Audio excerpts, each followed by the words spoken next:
right there. Everybody, wait a minute. Well, everybody, wait a minute.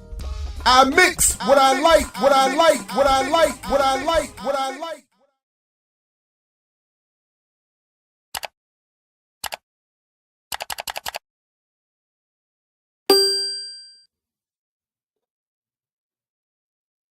Yes, yes. What's up, world? Welcome to I Mix What I Like right here on Black Liberation Media. Again, I'm Jared Ball. Happy to be your host, live and direct on this fine Monday morning. Good morning, Angela. Greetings, greetings. P in the building. My man Parrish. See? Mama's Biscuits in the building. Parrish, let them know. The chat give us a hard time sometimes. They give us some grief over my constant reference to the greatest funk band in Western Maryland between 1997 and 1999. Renee in the building. Please, folks, go check out Saturdays with Renee. And a great discussion about the struggle over Black life and death in Maryland cemeteries. And then had some fun, posted the clip this morning, Ole and friends, talking about buying power.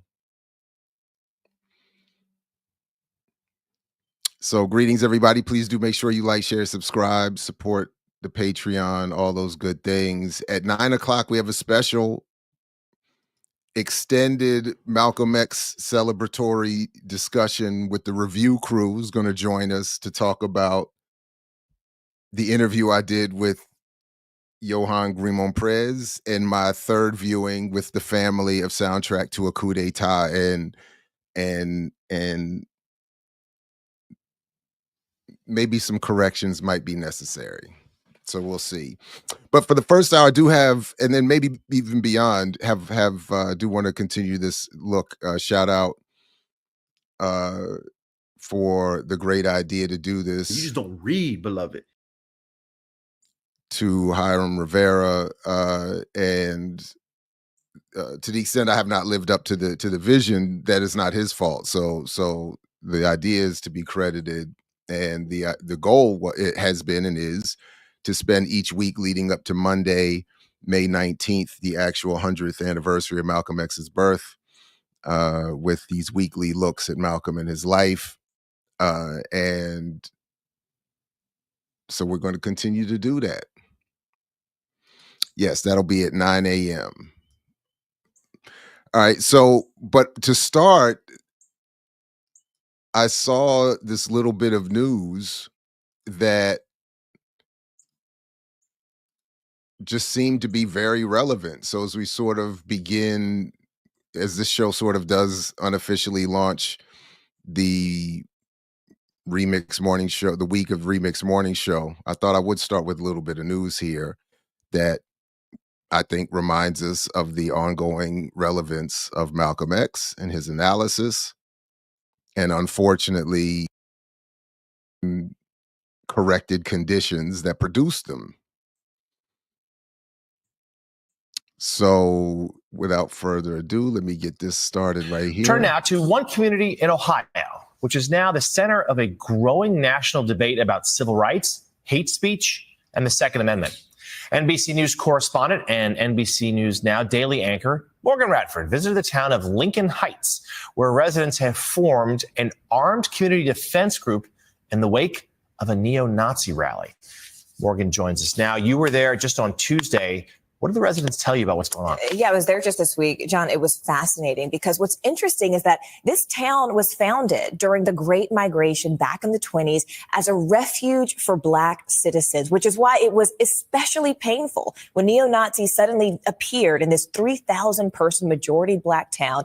But they decided to fight back, taking up arms and patrolling their own streets. Now they're at the center of a much larger debate about protection and free speech and who gets it. These aren't police officers or soldiers. They're business owners, their fathers, their sons, daughters. These are civilians members of the Lincoln Heights Safety and Watch program. It's a duty. Okay, let's go.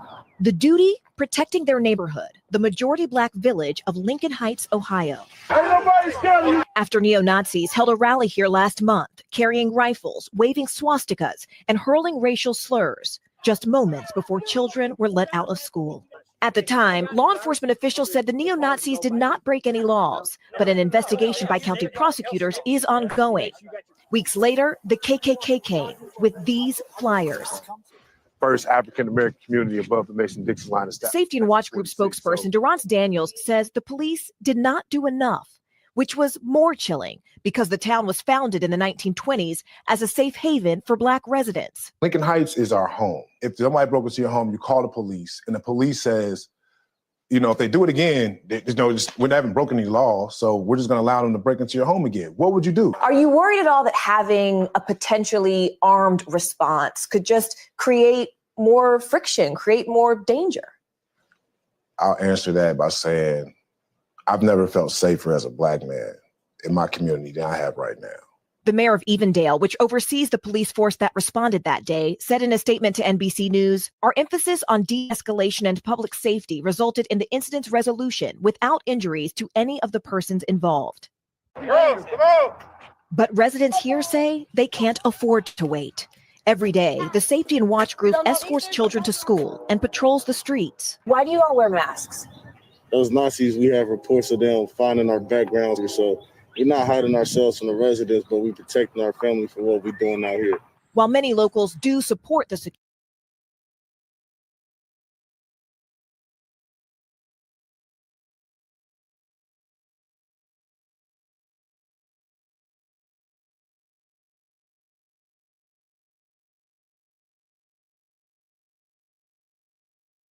security group, some, like business owner Eric Ruffin, say they wish the group wasn't needed. We don't want to become what we hate. You know, we don't want to become a group of people that walk around feeling like we have a reason in America to have to protect ourselves. And this community Stand up. Stand up. is not backing down. So I don't know. I did mean at one point, I don't think I was on stage when I said it, but I liked that answer that was given about why they were masked. I really like that answer. Our community knows who we are. It's those who don't need to know that this mask is for. So, but again, I forgot where I was just reading. It just popped into my head. It would have been good to have that ready for this. But there was a recent report or some discussion of the current administration shifting focus for threats to national security and so-called terrorism away from white supremacist terror groups in this country and to so-called Black Lives Matter and related protesters, obviously pro-Palestinian protesters. So, which everyone has been well reported for decades now, that it's the white supremacist hate groups that are the threats in that way. So it is brilliant and beautiful that that example be there. And we're going to come back to reference to Robert and Mabel Williams. I'm glad I saw that in the chat as well, the Undefeated Remixer chat. But yeah, so salute to them and to the idea. So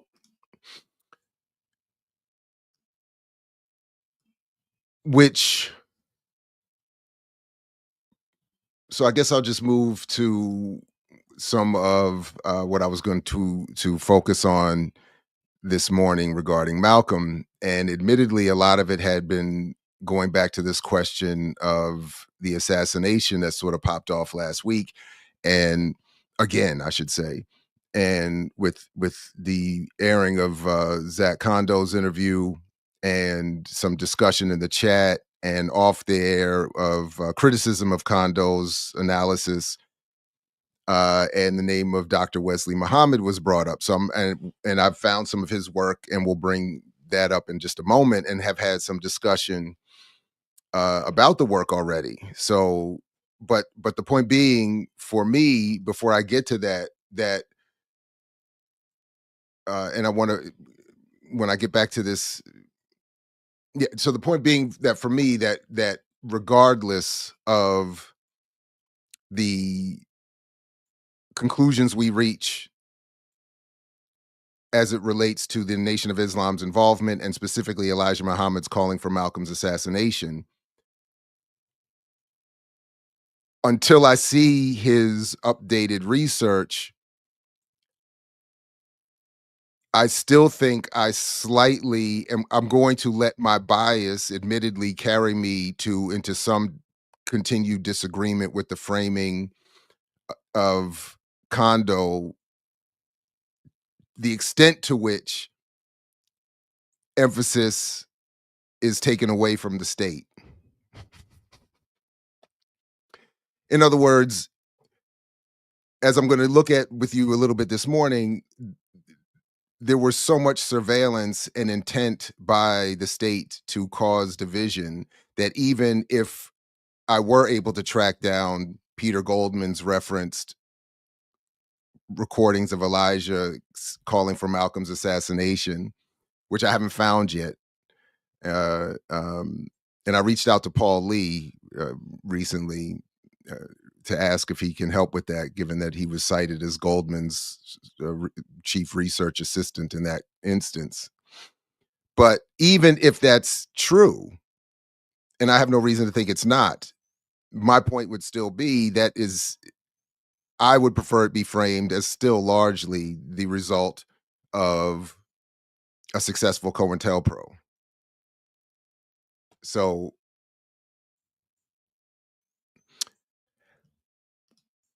but before I get to that, there is one thing I did want to do. So I'm preparing this week for the People's Forum presentation that I'm giving on Thursday, and part of the packet they provided for my modules preparation is the speech by Malcolm X from February 11th, 1965. The oppressed masses of the world cry out against the common oppressor. More to be said on that later. For now, I just wanted to bring up the point that because so much of it talks about the relationship between the police state and the press, and Malcolm was so far ahead of the game. A couple of weeks ago, Professor Orasami Burton put me on, didn't put me on to, but encouraged that I revisit Stuart Hall's Policing the Crisis. Dr. Burton did say that Stuart Hall's Policing the Crisis, that talks so much about, again, the media, the police, and the construction of narrative for social control, all predate by 10 years the more famous Herman and Chomsky's Manufacturing Consent. I just wanted to point out that what Malcolm does in this speech predates even what Stuart Hall does in Policing the Crisis, by making a very similar point that the press help create conditions and narratives that allow for the function and establishment and performance of the police state. So even when it comes to media analysis, Malcolm was far ahead of the game. But where I did want to start, and we'll come back to that speech at some point, maybe next week, maybe later today, but next week. I did want to start with a little bit of this book. Some of this I haven't looked at in a long time. This book from 2002, The Assassinations, which puts in context the assassinations of John F. Kennedy, Robert Kennedy, Dr. King, and Malcolm X, and follows a lot of the at least initial analysis of, or my preferred frame, and at least in overlaps, I think, in many ways with Zach Kondo's approach up to a point, and even Wesley Muhammad's approach up to a point. And I'm going to get to that in a minute.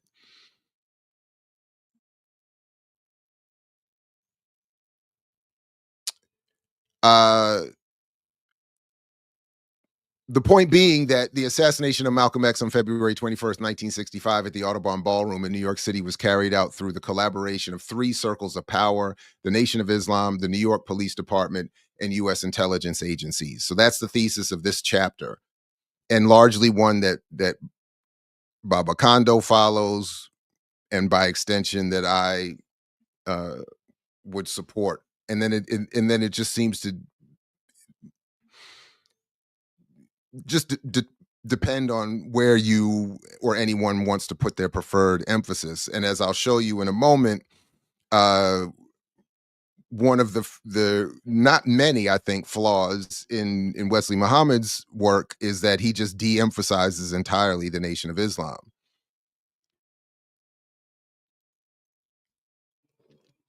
But what I like about this chapter here is that, again, there's a lot of context brought to bear on why the state would be interested in and what they were doing to surveil and then disrupt Malcolm X, reminding us that he was under surveillance. Let's see. In the 1950s, even before he became prominent, and certainly became the international icon that he would become.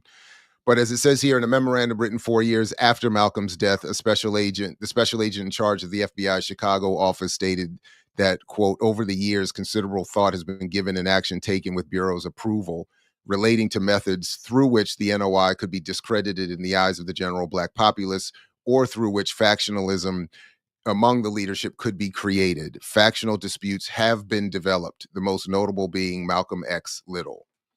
So, for what it's worth, the FBI wanted to create division and claims credit for having done so.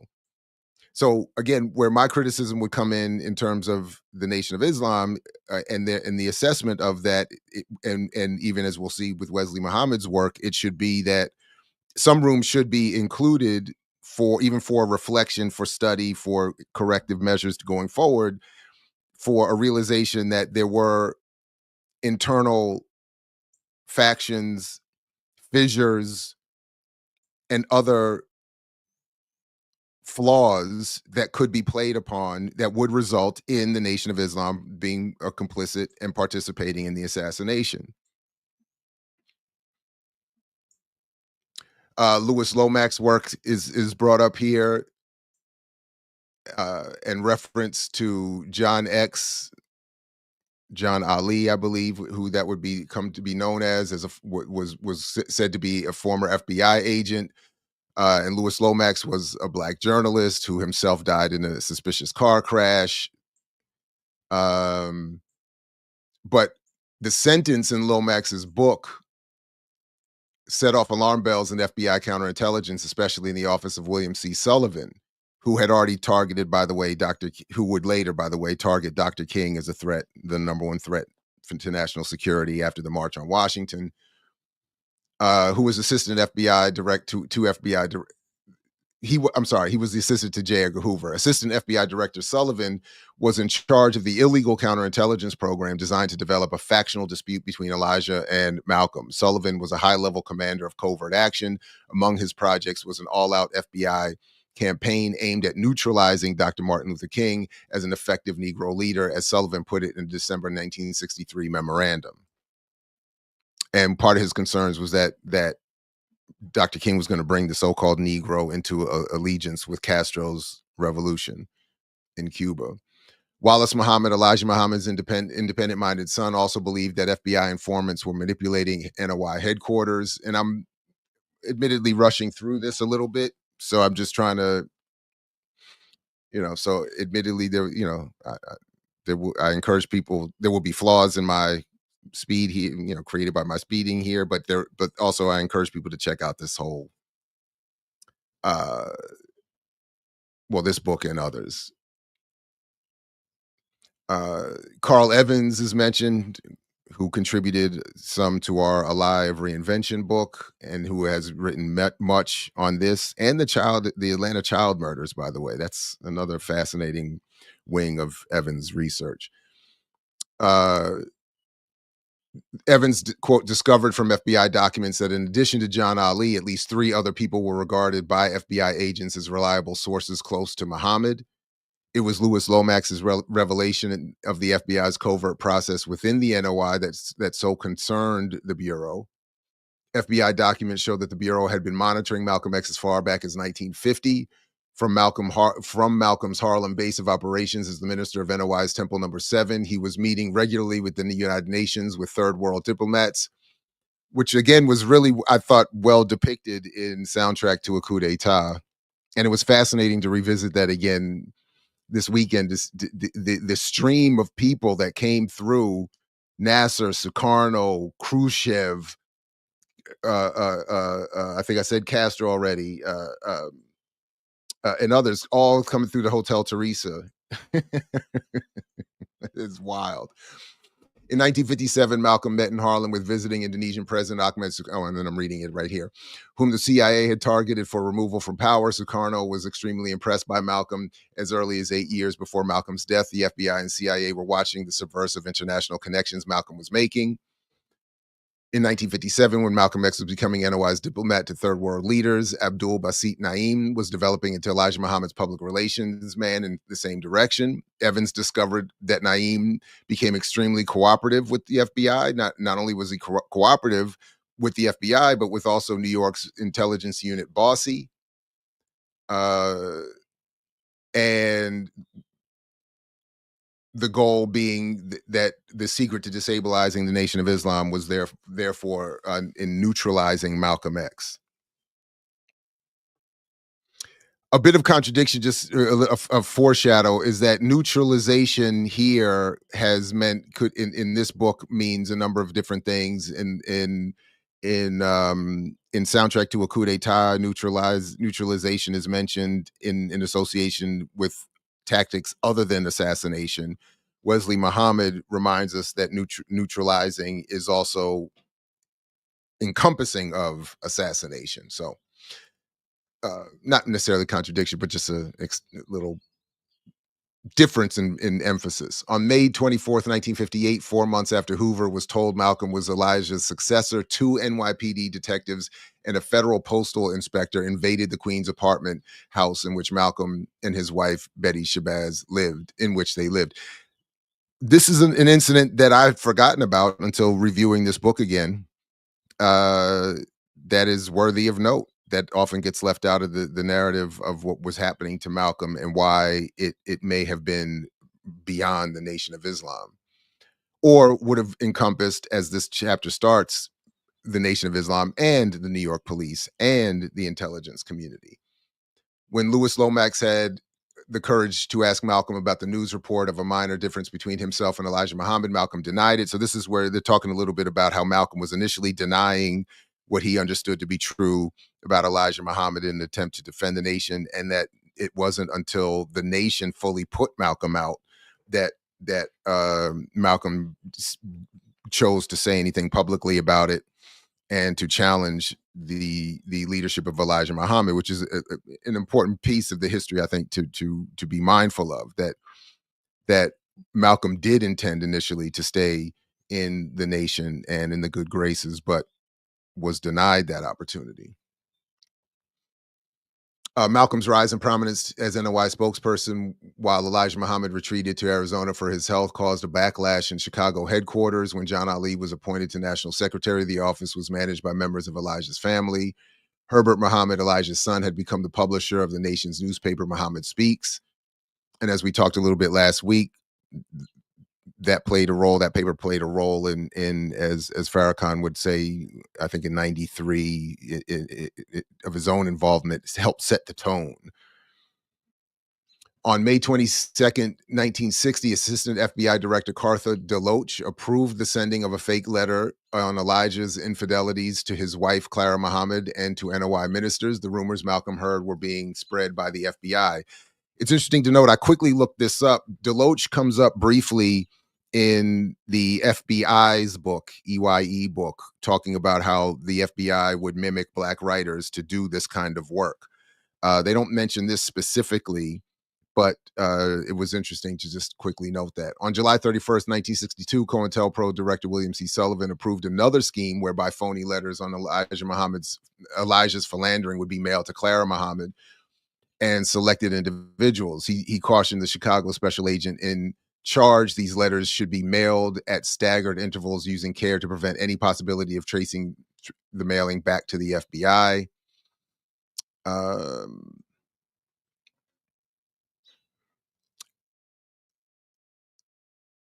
This is talking about Malcolm and Haley trying to assess how the orders for his killing would be handled. As quote, as any official in the Nation of Islam would instantly have known, any death talk for me could have been approved of, if not actually initiated, by only one man. So while acknowledging that a lot of what was happening to him was beyond the nation, Malcolm was clear that the nation wouldn't move against Malcolm unless Elijah gave the word to do so.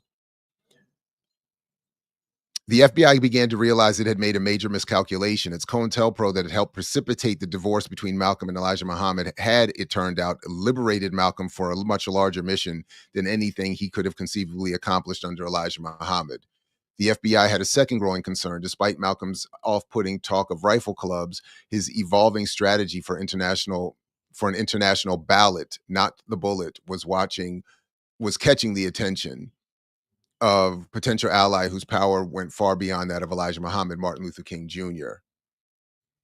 I don't know if I like the framing of this because, again, Malcolm's approach was not to choose the ballot or the bullet, and to suggest, and Malcolm was not moving away from, again, even the speech the People's Forum put in our module that I was just referring to was from February 11th, 1965. And in there, he's talking about armed self-defense. He's talking about guerrilla warfare. So again, we'll come back to that. But the point being, this idea that Malcolm was walking away from more militant forms of resistance to unite with a softer Dr. King is missing the point. Dr. King, again, was radicalizing towards Malcolm. Malcolm was adjusting his approach and looking to encompass, again, by any means necessary. So it wasn't necessarily the ballot or the bullet, but the ballot and the bullet, and then a militant use of the ballot, by the way, is also important to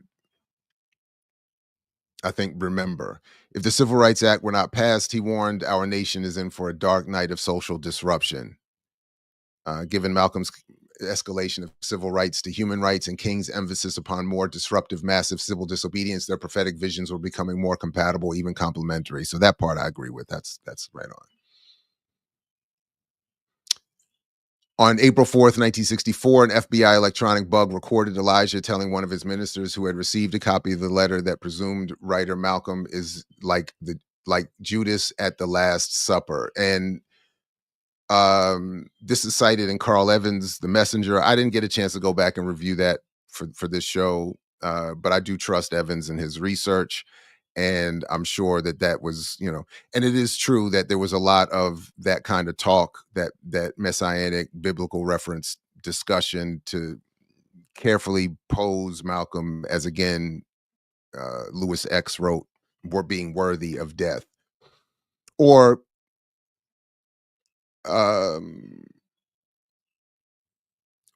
as Elijah wrote for Lewis X, as was suggested by, I think, Goldman and Kondo. Now I can't remember. And I think that was, the State Department interests in Malcolm's activities in Africa were obvious. That the Justice Department is shrouded in discretion. Malcolm is regarded as an implacable leader with deep roots to Negro submerged classes. This is one of the New York Times pieces. I think M.S. Handler was writing these stories about Malcolm's travels throughout the continent and how important they were, and how he was well received by African leaders, and to the extent this caused fear among the ruling elite here. These two sentences were removed from the article in the edition of the Times, where an oblique reference to concerns about Malcolm then being expressed not only by the State Department and Justice Departments, but also by the CIA, FBI, and the Johnson White House. So, again, the point being that despite editing in the New York Times, there were all the elite levels, the most elite levels of counterintelligence, et cetera, were all. And as was said here, the CIA's August 11th memo also stated that Benjamin H. Reed and Assistant Secretary of State Dean Rusk wanted the CIA to probe both Malcolm's domestic activities and travels in Africa to determine what political or financial support he may be picking up along the way.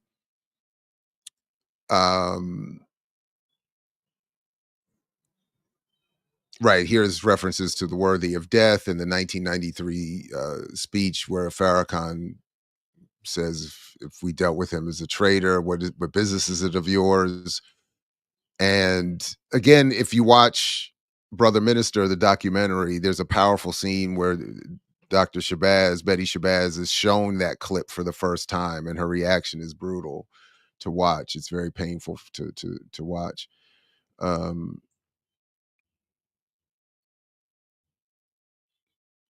Again, in the New York Times in 1965 is talking about Malcolm and being welcomed throughout the continent of Africa.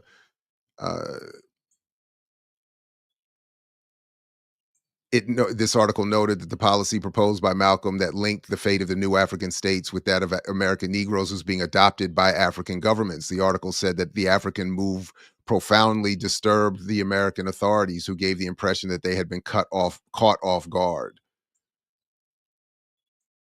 As the FBI and CIA knew by their close monitoring of both Malcolm X and Martin Luther King, the two catalysts of supposedly opposite revolutions were pondering cooperation. Again, Naeem, as this informant working with Elijah Muhammad,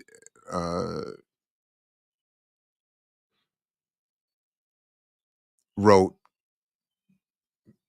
some of the anti-Malcolm articles in Muhammad Speaks. This is,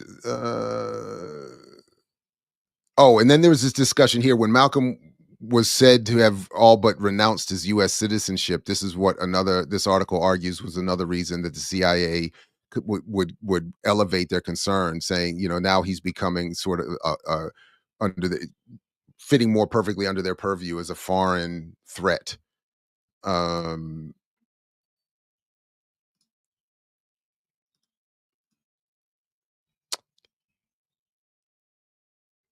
They make a point here about Gene Roberts and Merrill McCullough, both undercover agents, both first to the bodies of Malcolm and McCullough to Dr. King, making some of these connections. And then ending here with where Malcolm was at the end of his life. You must realize that what I am trying to do is very dangerous because it is a direct threat to the entire international system of racist exploitation. Therefore, if I die or am killed before making it back to the States, you can rest assured that what I've already set in motion will never be stopped. Our problem has been internationalized. And salute to Malcolm for that. And we're watching efforts to this day try to walk that back. To decidedly nationalize within the colonial status of the United States the Black struggle for liberation, which is diabolical.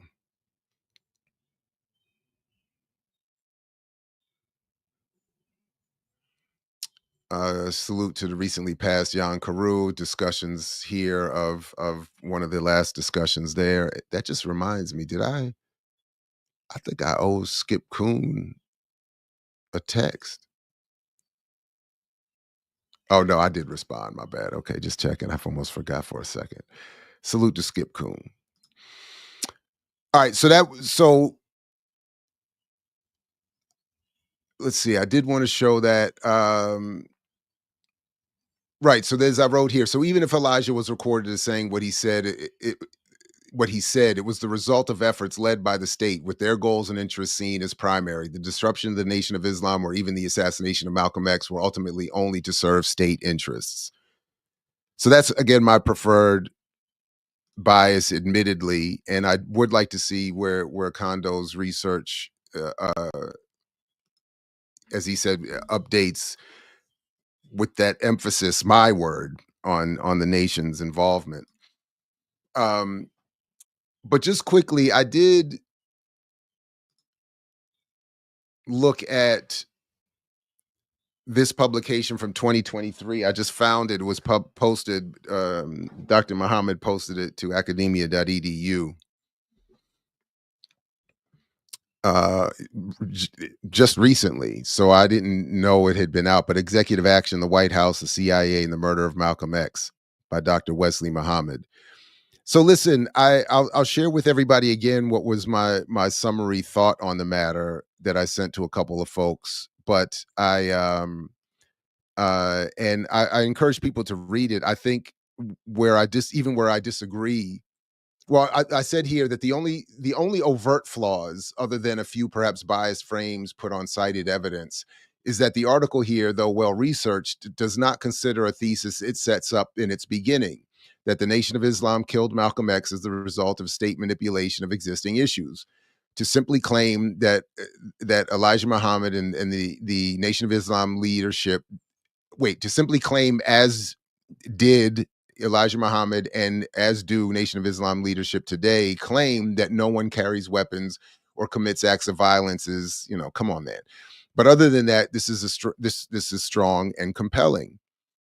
I did send it to Baba Zach and asked him to review it, and he said he will and get back with more, but did give an initial read through and thought, which I think is accurate, which is that what Muhammad does here largely follows Kondo's own argument and even references Kondo,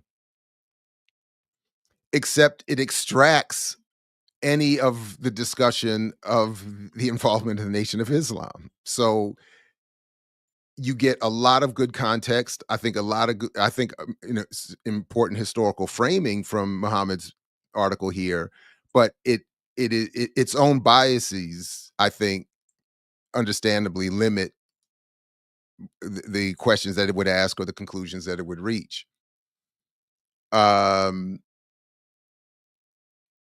Muhammad does take aim at something Zach Kondo is quoted as saying, where Kondo says he found no evidence of CIA's involvement, and that I think was probably taken a bit out of context, and I don't think that's what Kondo intends to convey. But what is really well done here is, again, and obviously some follow-up would be necessary.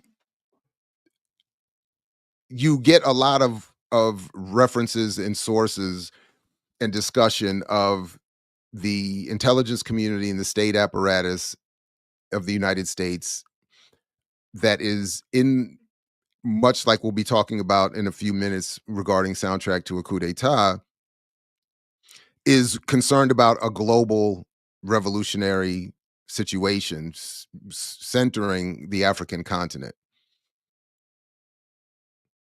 The notion of the assassination of Malcolm X as a mere sideshow of the 1960s assassinations drama is common. It is also wrong.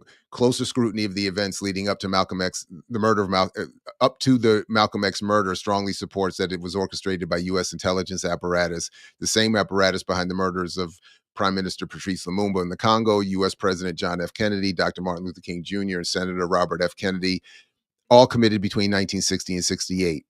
That largely comports with the analysis of the Assassinations book I just was referencing, and a lot of discussants of counterintelligence program work. The tragic and traumatic event that occurred in Harlem's Audubon Ballroom on February 21st, 1965 was not the bitter fruit of a Black extremist gang war or an example of Black Muslim fratricide. Rather, the murder of Malcolm X was a bona fide government hit, a Cold War political assassination, not unlike that of the assassination of President John F. Kennedy or of the Reverend Dr. Martin Luther King Jr., thus proving Malcolm X's final thoughts on the matter to be accurate. I was concentrating on Chicago. It's the impending murder, not coming from Chicago. It's coming from Washington, end quote. And again, I largely agree with that frame as a beginning point. As Muhammad talks about here, and I'm just going to rush through this a little bit. There's one part I did want to that I think highlights the where my criticism would come in, but discussion of William Bloom, the 1953 CIA study of document study of assassination, which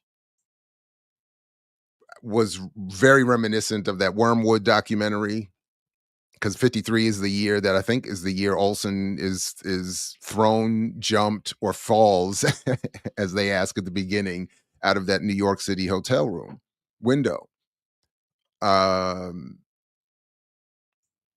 And who just told me that the new Manson documentary was made by the same Wormwood director? I think I have to watch it.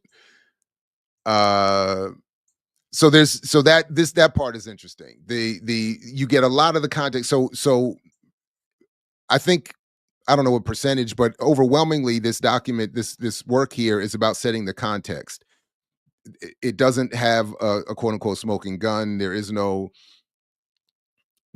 reveal in this document that offers new information on the CIA's involvement in Malcolm's assassination. It in fact includes work we've covered in Herb Boyd and Don Rojas's recent book on the CIA and Malcolm X.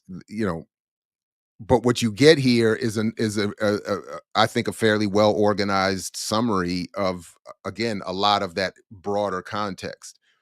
Rifle programs, assassination programs, surveillance programs, the interest in bringing international surveillance domestically, all that kind of stuff. Like he giving these hierarchies of where people were in the government structure. All of this, I think, is of great value. The relationship between Angleton and the CIA, and as Muhammad says, quotes here, turbocharging the FBI's COINTELPRO, is all very interesting. Violent Muslim fanaticism in this country is a spawn of U.S. intelligence operations, and Islamist terrorist cells have been a handmaiden of U.S. covert operations apparatus. So, you get the context of the CIA against global Islam and other, the blind sheikh, Ali Muhammad. You get, again, not necessarily bringing in direct, from the time of the First World War, U.S. Army intelligence officers were convinced that Black America was ripe for subversion, first by agents of the German Kaiser, then by communists, later by Japanese, and eventually by those who opposed the Vietnam War. The real fear of these military officers was revolution and guerrilla warfare. So as I just noted here, which would make Malcolm more of a threat given his stance on armed struggle. So, but this is sort of my point, that if Black America is ripe for subversion, I think then we would have to the extent that that's true, there would have to be some self-directed criticism for the organizations we evolve and their susceptibility to manipulation, which is, again, a piece that I think Muhammad avoids in this very interesting and, again, I think well-researched document. William Sullivan, chief of COINTELPRO against Black activists, coordinated domestic operation against Malcolm X with Bossie after Malcolm X March 8th, 1964 announcement of his separation from the Nation of Islam.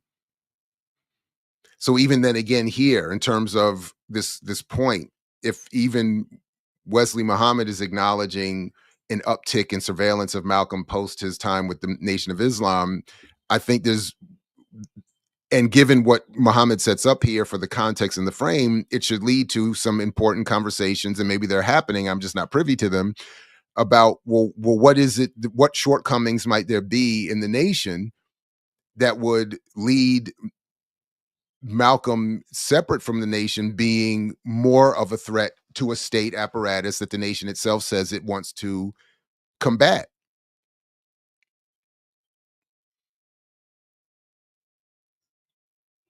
There were agents everywhere. There were agents in Malcolm's organization. There were agents in the Nation of Islam, Bossy, FBI, perhaps CIA.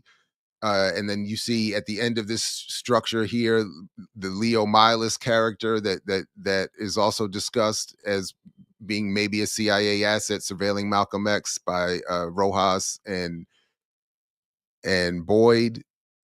Here's William Sullivan sitting atop his structure with a black undercover agent, an infiltrator of the NOI, at the bottom here.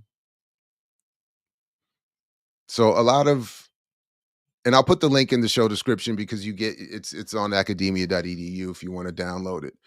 Thought this was interesting. It is reported that even before his departure from the Nation of Islam, Malcolm X was flirting with communism and or communists. Charles 37X Morris, also known as Charles Kenyatta, a close companion of Malcolm and one of his chief lieutenants, revealed in a police interview April 30, 1965, that a week before Malcolm was suspended from the Nation of Islam, he attended a meeting of top communists. There, Malcolm was encouraged to leave the temple and start his own organization, thus splitting the Nation of Islam in half. This would allow the communists to exploit the division and foment strife, which would serve the communist agenda. According to Charles 37X, the Honorable Elijah Muhammad found out about this meeting and sent a letter to New York informing Captain Joseph of it. A few days later, Malcolm made his remarks on the assassination of President Kennedy and was suspended. Malcolm X would go on to develop a close relationship with the Communist Socialist Group in particular. Now, this is an interesting section. Wesley Muhammad is, to me, it's clear is looking to set up Malcolm as sort of falling off and heading into to be corrupted by communists, which I think misrepresents where Malcolm was headed. But I think it's an interesting. I'd have to read it again more closely and maybe revisit it. But it reads to me, it read to me initially, at least, this section, that this was Muhammad's attempt to distance the nation from the particular threat to the state that communism represents, and to also take shots at Malcolm as sort of descending when I just there's reference to Max Stanford, Muhammad Ahmad in here, and Ram, but this was, but correctly, Muhammad notes anti-communism was a religion for America's national security state. This is something, once Malcolm X left the Nation of Islam, he evolved in a way that made him look increasingly like a red devil of this national security religion. While Malcolm X was in Ghana in May 1964, the Chinese ambassador Huang Hua threw a state dinner in his honor. Guests included Cuban and Algerian ambassadors. During the state dinner, Malcolm's Chinese host showed Malcolm and his guests 3 films. The first film celebrated the anniversary of the People's Republic of China and prominently depicting Robert Williams, who met with Chairman Mao Zedong in 1964. I thought all this was important framing and remembrance. Malcolm was noted in Cairo for having spent a considerable amount of time in the presence of international communist propagandists here. One reporter said at the time, of course, that's what they would call it. I think that was the New York Times, right? 124, the Journal American. In terms of Malcolm's funding, this was a question about the communists funding Malcolm's trips.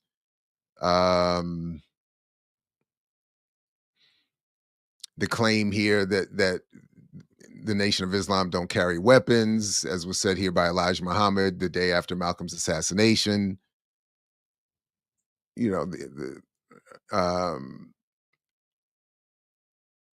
And then, of course, Malcolm calling for a Mau Mau, and Malcolm calling for armed self-defense, and Malcolm calling for rifle clubs, all is depicted here as what is distinguishing between Malcolm and the Nation of Islam, and what caused some of the disagreement.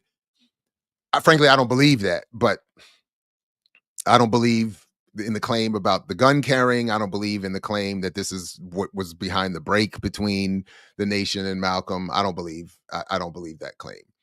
But I want to skip ahead just a little bit here because and we can always revisit because there's a lot in here that's again very interesting. And by the way, this part here where James Farmer is talking about how the orders to kill Malcolm did not come from the Black Muslims or Elijah Muhammad and would have come from the CIA. Malcolm's sister Ella Collins said that she also thought that the CIA committed the act, and so on and so forth. So this is all documented in here as well.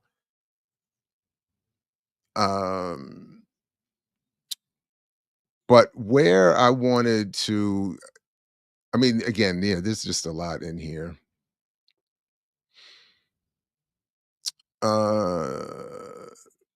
Wilford Little, Malcolm's eldest brother, who introduced him to the nation, who was a minister in Detroit in 1965, affirmed that the Honorable Elijah Muhammad was innocent in Malcolm's slaying, but, you know, states flatly that the CIA murdered my brother. Here's Ella saying that she thought the CIA did it as well. A lot of interest. I mean, there's a lot of research here, but the one point that sort of I wanted to come back to was this discussion of William Bradley, where you learn of William Bradley, who was famously the shotgunner who was really the only one known to have, I think the only one known to have been involved for sure. But it's interesting that it's brought up here, and I don't remember, at least I don't remember. But the point being that Bradley had himself been in the military and in special forces, the Green Berets specifically. And Muhammad draws our attention to some evidence that shows that the Green Berets are also often a source for CIA kill team development, that it was clear he knew how to use a shotgun and, you know, had some training, and that might have likely come from that, and that this is more evidence, according to Muhammad, that the state would have been involved in setting all this up. What I am interested in and would want to sort of stop for the moment now, Ella Collins, Malcolm's sister, is that the point I raised earlier, and what I think Muhammad does well to avoid in his again well-researched article. If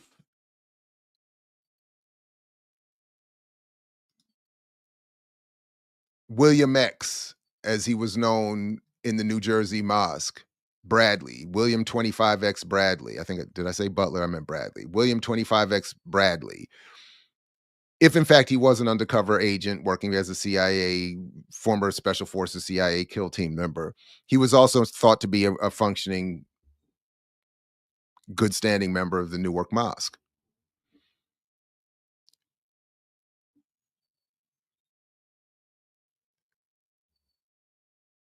Where within a context where the nation in its publications and whatever, and according to Carl Evans, Peter Goldman, Paul Lee, the FBI is recording Elijah saying he wants Malcolm killed. Even if Bradley is an undercover agent, even if the intelligence community is manipulating the Nation of Islam, there has to be critique applied to the nation, even as an internal review, saying, how is it that we would not have caught these agents? How would it be that we would allow ourselves to be manipulated as part of a counterintelligence program operation to kill Malcolm X? Wherever Malcolm could be said to have been flawed in his engagement, his media, his statements, his whatever, he did not deserve to be killed. And simply, even if he had been willfully lying about Elijah Muhammad in the press, that's not worthy of an assassination. Shouldn't be. not if your goal is the development of a liberated Black community. So that's the one area that I find most of a flaw in the most overt flaw to me. There was a couple that I looked up, like you could argue the way he cited a source in in Marable's book could have been, it's just some biased referencing, framing, stuff like that if but I didn't but in general I enjoyed the read and thought it was important. So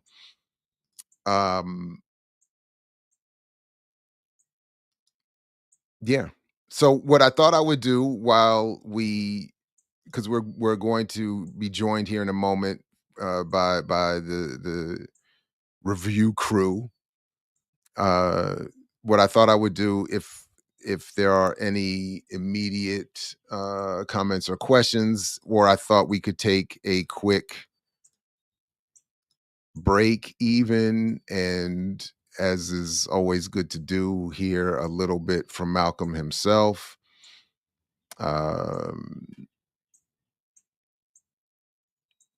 Although of course I don't have, because I was queuing up something for something else. And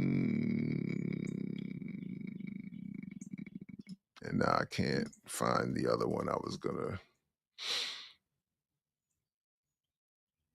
bring up, but let's see if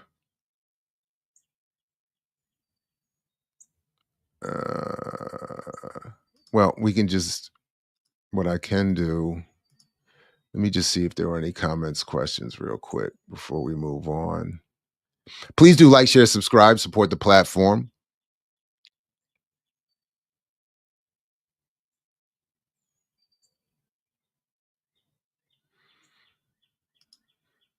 Yeah, Bradley was working for the nation. If he was CIA, why would they not pull him? But the state agencies knew what was happening, fomented it, and allowed it to happen. That's generally.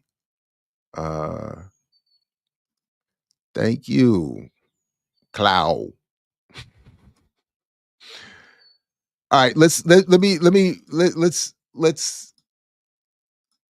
take a break here a little bit from Malcolm while the review crew gets set up here, and then we'll come back and have a little bit of a discussion extending in terms of segue, Malcolm's analysis of the importance of internationalism and struggle beyond liberalism of any form. So let's back in just a minute.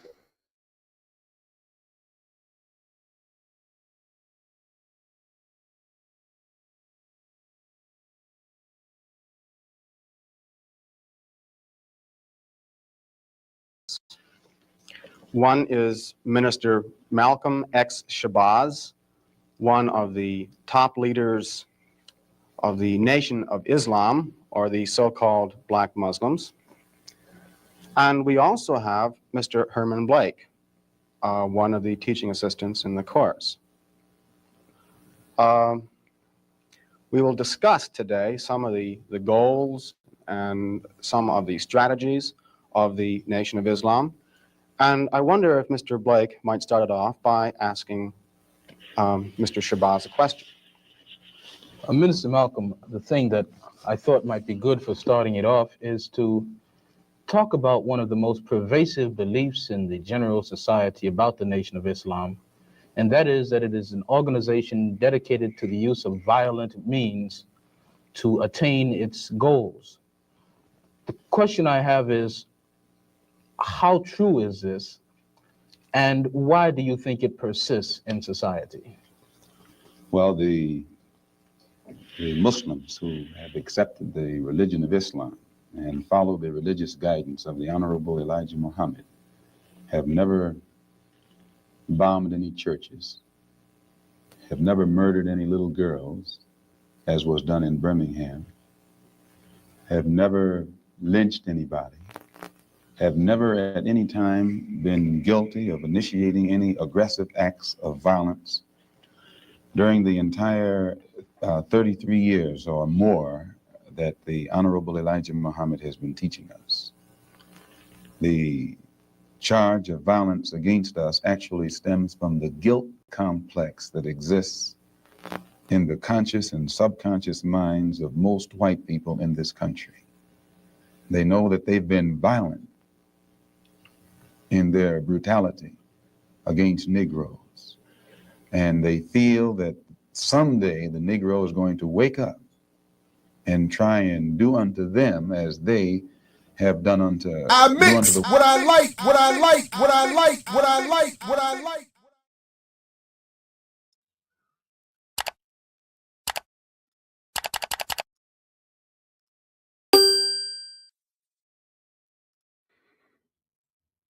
All right, so there wasn't going to be a good spot to do it, so I just did it. I just had to jump in right there. Mtume Gant joins us. Renee What up? What up? Johnson. What's up, good What people? up? What up? What welcome, up? welcome. Please, everybody, like, share, subscribe, support the platform, and forgive just forgive that. But it was either sit here for another 30 minutes and just be enraptured by the oratory and the analysis, or interrupt inevitably as we are. So listen, let me just quickly, because I know we had a little bit of time, a little bit of a time crunch. I got to like 10:15 also. I got an extra 15 minutes more. So to set this up, I went back and I had my daughters and my wife. We all watched Soundtrack to a Coup d'etat again the other day, and I sent you all a note saying, okay, after rewatching Soundtrack again last night with the family, the thesis to me was clear.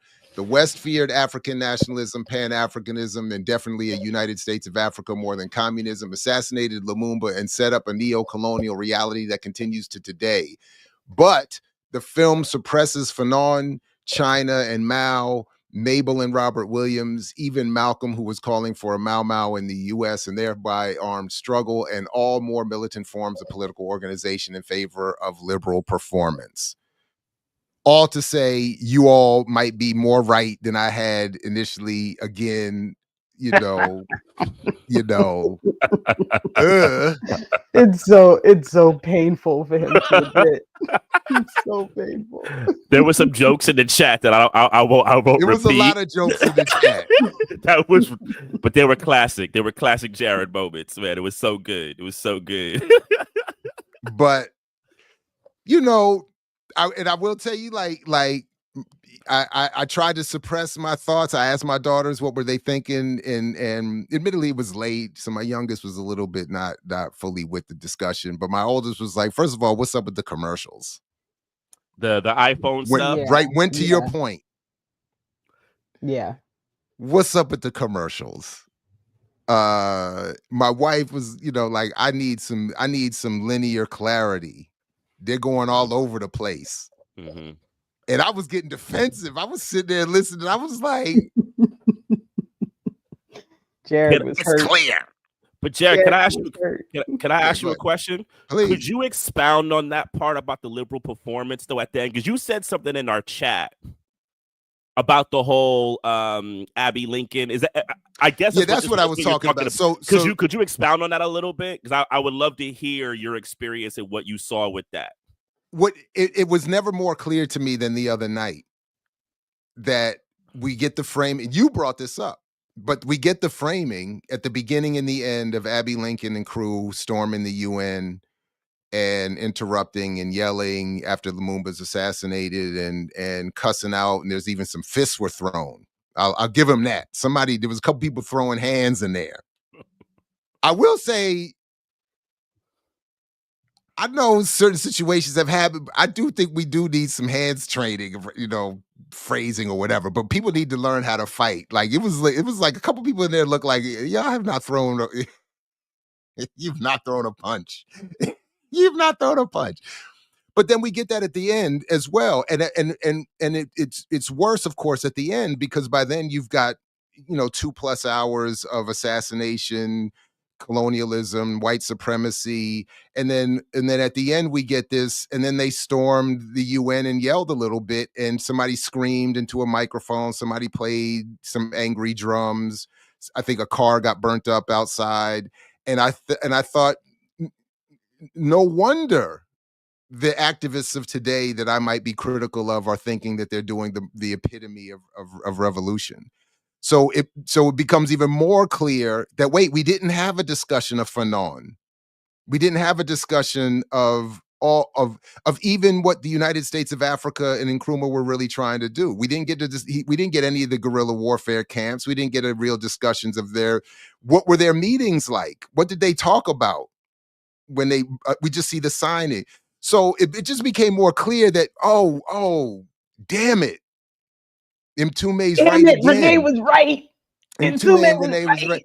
They're right again. And I'm sitting up there like, hold up. And when my daughters don't get up at the end, like ready to swing themselves, I was like, well, shit. Yeah. I mean, in a way, it's depressing. I find it more depressive than I find it lifting, which I'll admit. That's the same. I don't know if y'all saw the Raoul Peck Lumumba movie. I had the same problem with his film.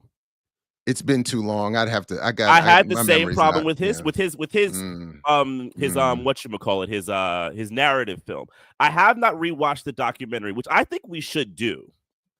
Yeah. I think is that the one you sent us? That's the one that I sent. I think we should rewatch that. I did watch that. You did? Yes. Oh, I'd be curious what you thought of it. I haven't seen it. Very poetic. Okay, I haven't seen it about 15 years. For me. That's very Raoul Peck. I have to admit that's become one of my issues with him as a filmmaker. But he did a similar thing in his Lumumba narrative film, because Lumumba's murdered, and then God, what's the I get names confused. Who's the guy who took over for him? Who his general who assassinated him? Who was part of his assassination? Mobutu. So then, barely, but you end with Mobutu being on like the throne, and I'm like, well, this is very depressive, because one thing for me, and like I said this before, and I've been curious, and I'd be curious your opinion, Jared. That's why I said in our last conversation, I'll be curious to people who have really studied those revolutions really point by point, because I've always seen Lumumba's death as also a catalyst point towards further armed struggle. I've always seen that, right? I mean, there was. I mean, to what extent people could assess it as a catalyst for it, there was. I mean, you had MK Algeria, in Southern Africa, Algeria Cabral, the next year, right? Algeria. You have all kinds of stuff happening. So yeah, you're right. I'm like, what? Yeah. Right. So, and I'm like, why doesn't the film just like list off after Lumumba gets killed, the world just pops off? It just pops off. Armed struggles all over. No, we get Abbey Lincoln. And in a way, I think it cheapens what Abbey Lincoln did. It kind of tries to rework it to make it the revolutionary moment was the artists, I guess, reconciling somehow emotional with their complicity, which like I said, his talk around jazz is too nebulous and it's too opaque. I don't really get his point. And I remember you kind of asked him, and I don't think he really answered that in his discussion with you, right? So I'm like, why don't we have that? Why don't we have that? And I know why we don't have that, because then if we start talking about Lumumba was murdered and then people fought back harder, I don't know. And the other thing that I know I did, I don't mean to take away from the subject, but it just occurred that Andre Blouin, in my mind, was more prevalent in the film than she was. Like I got stuck on her and followed up on her, but she's not in the film as much as I thought, which was I thought, but to your point, so like it would, so I was thinking, what if Abbey Lincoln were still here, saw this film, and then said, but after we did that, we went and did these other things and had these other conversations. Like I could see somebody being very upset and saying, wait a minute, you just reduced all that I did to me running up in the UN or me singing a song. I was also in these other formations, these other meetings. I was also over here. I was also saying this or advocating that. Like that would have been, so that didn't occur to me until very late in the game. And really and truly, if you think about it, like storming a UN meeting, for as violent as it, as quote unquote violent as it got, with people getting pushed around and shoved and stuff, that's a relatively like liberal type of thing, right? Like, we're gonna go storm the meeting and disrupt, right? We like it's a relatively, it did like, give me Code Pink vibes. That's what I was right, like. right. And so, you know, for me, that ending was like wild. I was like, wait, this is where we're wait, what? Like, what just happened? Right? And then the overlay of that particular part of the song where he's trying to match like her sounds with the screams in the UN, I was like, I feel I like like that really kind of stuff. But I hear you. You're right. Yeah, I just say that's yeah. I don't mind it. I just feel like it's a poor analogy, right? Like, that song was not made to match with that moment. So to match it with that moment, to me, is an error. You shouldn't do that. And I think that's just a very European thing. There is a way, and we all have talked about this, that Europeans fetishize the Black emotional outburst, right? Not even just Black people. I think any kind of non-white expression towards their reaction towards, you know, some kind of degradation or anger, this kind of, really, I think it's a fetish towards how we respond. And they prefer us to respond, you know, going ballistic in the UN than responding with arms and you know, Organized struggle, armed struggle, and a mandate to get the hell out. Period. Bye. See ya. As we're seeing right now.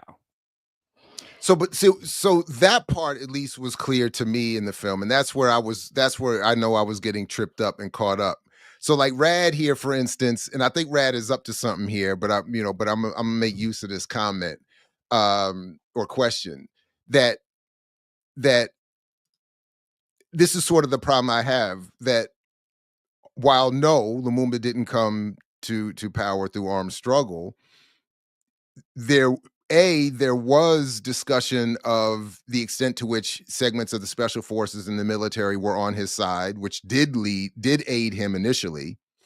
And it wasn't until, even the film, I think, makes this point clear, it wasn't until the intervention of the UN claiming initially to be on his side and then turning on him that he lost that wing of the endeavor. But beyond that, and this is where I think the film could have done more, and I would like to for subsequent conversations follow up on this point. Lumumba was not only signing that agreement with Nkrumah for the United States of Africa, but they were part of that agreement was, they mention this in the film, but it doesn't become, was a shared defense. So the idea that Lumumba would have been, is, I think I'm taking Rad's question to be suggesting that Lumumba would have been entirely divorced from armed struggle, is missing the point and is not the case. It's also ignoring the follow-up, right? Like, part of the reason he had to be assassinated was because the armed struggle to return him to power was coming. Like, that was part of the right. Like, that was part of why they were like, we have to do it now. That's why they had all these people swarming in to assassinate him when they did, because he still had the support of the armed forces within. Like, can we stop pretending like that wasn't the next step and that's what they were? No, but the film, this is not to that the film's y'all are credit. doing that. I'm saying, like, this question, and even the follow-up question, it implies that the armed struggle wasn't going to be a future step, which is why the Western forces stepped in the way they did. Well, but the film does show, because initially they show the white commander of the Congolese army, which was still wild to see even then, was saying nothing's going to change. My relationship, the army's not going. Nothing's going to change with Lumumba's election. And then the next scene, or shortly thereafter, they're showing that a bulk of the military, Congolese in particular, said, "We're not fighting for you." So he lost them and then they quickly show him in civilian clothes saying, "I used to be the head," which I thought was a pretty funny part of the documentary. I used to be the head of the military, because to Renee's point, Lumumba did have the military largely on, and they specifically said special forces on his side. So that's where the West had to get more involved. They had to threaten Blouin and others, had to get run out of the country. They had to arrest and assassinate others. They had to bring in the mercenaries, which does, to the credit of the film, I think, become a big part. And Malcolm, in one of his last speeches, is talking about that. These white mercenaries are being brought in to pick up the pieces left after, to create the bodies of Lumumba and others, and then to pick up the pieces in the aftermath. So, and Rad, I don't know, you can assess to the extent the military was on his side. The head of the white head, the former white Belgian head of the Congolese army, thought so, and that's why he was in civilian clothes, talk about, "I used to be in charge." Every historiography I've seen has painted that to be true. Even Raoul Peck's narrative film does the same thing. So I don't everything think he would I've have won seen, that election if he didn't. That's the whole point. He and that's why he ended up being deposed, because between Mobutu, Tshombe, and Kasavubu all switching up and bringing their pieces of the military with it, but initially that's where, and I do love that part. And again, I will refer back to this film positively always, in contradistinction to Black Panther, because you see Lumumba come in with the sash, you see him sit in front of the king and say, "It's a wrap for you. We could be friends, but the kind of friends where you're over there, we have our resources, and we're in charge." And then the king leans over to Tshombe and says, "Was he supposed to give a speech?" I was like, that's... I did like that part. Yeah. So this is my thing, and what I've said before, and I don't know, I think over time I've probably clarified my thought on this. And I did Renee the chat, by the way, Jared. Oh, right. That's but right. It was late, it was this morning when I finally finished doing it. So it's in the email. So double check the chat notes from the email so we don't miss anything that you both said you wanted to make sure we talked about today. But in the end, my take is that this is a film made by someone who grew up on the colonizer's side of the line, right? And because they grew up on the colonizer's side of the line, they were provided with clips, records, whatever, because he was very upfront with Jared about being so pleased and excited that people were willing to give him all of this documentation, which one must say, like, did you think to yourself, like, why are you the one that was able to get all of this documentation? Could it be possibly because you're going to tell the story from the colonizer side of the line? But okay. So he gets all of this and he places it in a film, some of it, because he was missing a whole lot of stuff that he clearly knew, which also annoyed me after your interview, but we can get to that later. And in the end, in order to make sure that he didn't upset too many people, he overlaid the film with all of this shit to completely like you're spinning watching this movie, right? And it's intentional, in my opinion. Like this is the artistic way of giving a little bit of information, but making it so convoluted that you can still get the award, because a lot of people might not get some of the information you're getting. I stand firm to my belief, Jared, that part of the reason you love this documentary so much is because you already knew the majority of the information that was provided. So for you, the movie provided things that confirmed further what you already knew. So it was like, oh, this is dope. Look at this clip. Look at this thing. Look at this headline. This is dope. This is dope. It proves what I know. But if you go into that documentary and you don't know any of that stuff, I don't know how much of it you're gonna really pull up with all the music and the moving and the words and the like. I just don't know. I think that's fair. Watching it with my daughters, I think made me more clear on your point that I was, even during the film, I was sitting there saying there's zero chance they can be getting all of this. Like, I would have to stop the film every 60 seconds to be like, you got to understand what this was, and this was this, and this was that, and what was happening with this. I even wanted to stop and have a whole conversation about, Dizzy Gillespie and free jazz and bebop and all this other kind of stuff. Like, why is Coltrane, like this? And his presidential campaign, I was like, wait, this was real? Like, I went back and researched it because I was curious about like what was this? But he gave so little of it, right? He gave so little. Yeah. So but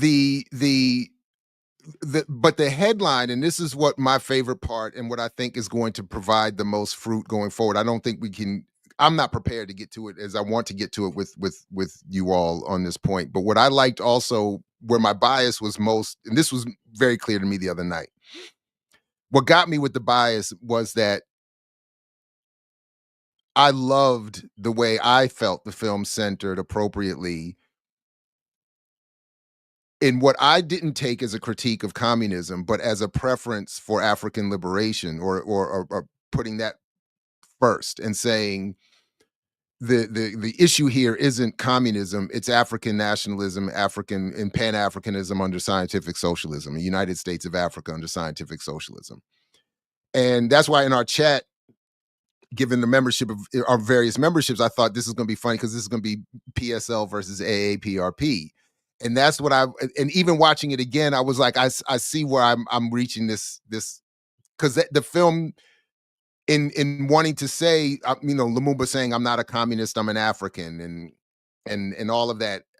And hearing Malcolm's statements on it, seeing the signing of the thing, that's where I was also having my bias peaked.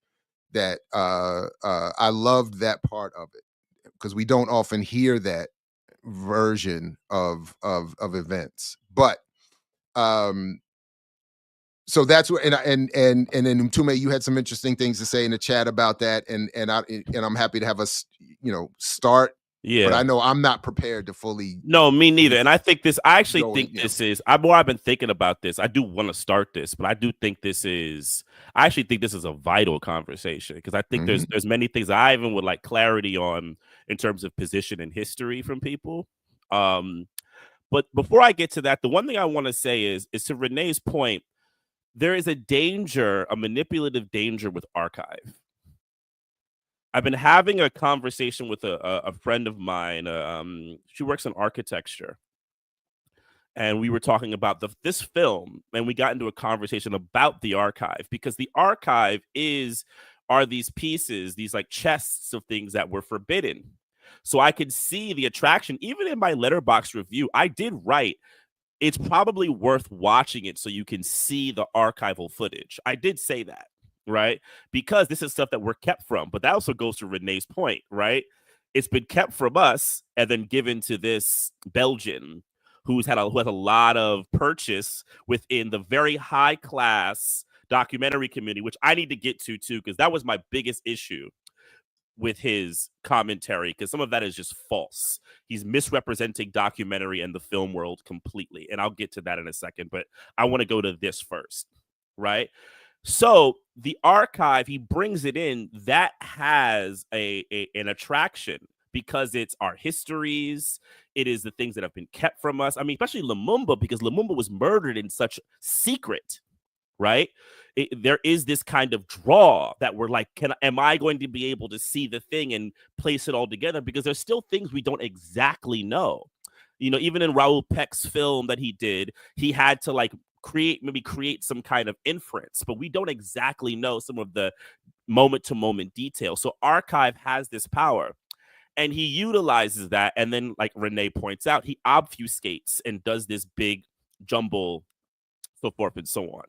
Now, to your point, Jared, this is interesting, because like I said very early on, my issue with the film, right, is I saw this attempt to separate African struggle from communism by also making communism a European thing. And I just don't ride that way, because how I look at the historiography of communism, we have the Bolshevik Revolution, right? After Marx and Engels and all of them kind of do the writing. The Bolshevik Revolution is the happening, right? Which also I do want to point out, which wasn't supposed to be the happening. It was supposed to be Germany and the highly developed countries under capitalism in Western Europe, which never happened, right? Then you have that. And then you have maybe Yugoslavia is one country, and I think Czech is another one that had their own revolutions, right? And to kind of form socialism. But a lot of those other socialisms were like top down. They came in and they made it. It wasn't people's revolts, right? In Europe. After that, who took the mantle of communism? The global South, Africa, Asia, South America, right? Communism in practice lives with, to me, non-white folks, non-Europeans. I remember there was something that Gerald Horne says in his Armed Struggle book, that like George Jackson was like, I want to make communism a black thing. He's right, because it was at that point, right? It was because Marx, our criticism, he got his postulate wrong that it was going to happen in these nations in Europe. Where it happened was these kind of overthrows happen in the global South, in the non-white, non-European nations. So what I saw Grimond Prez doing was doing a kind of separation of African unity from communism and making communism European, which I think is very, very, very comfortable for liberals, right? And let me just get a couple points, right? Now, I actually have no issue with the idea of African unity, right? And that being a kind of thesis for a film and an analysis of that.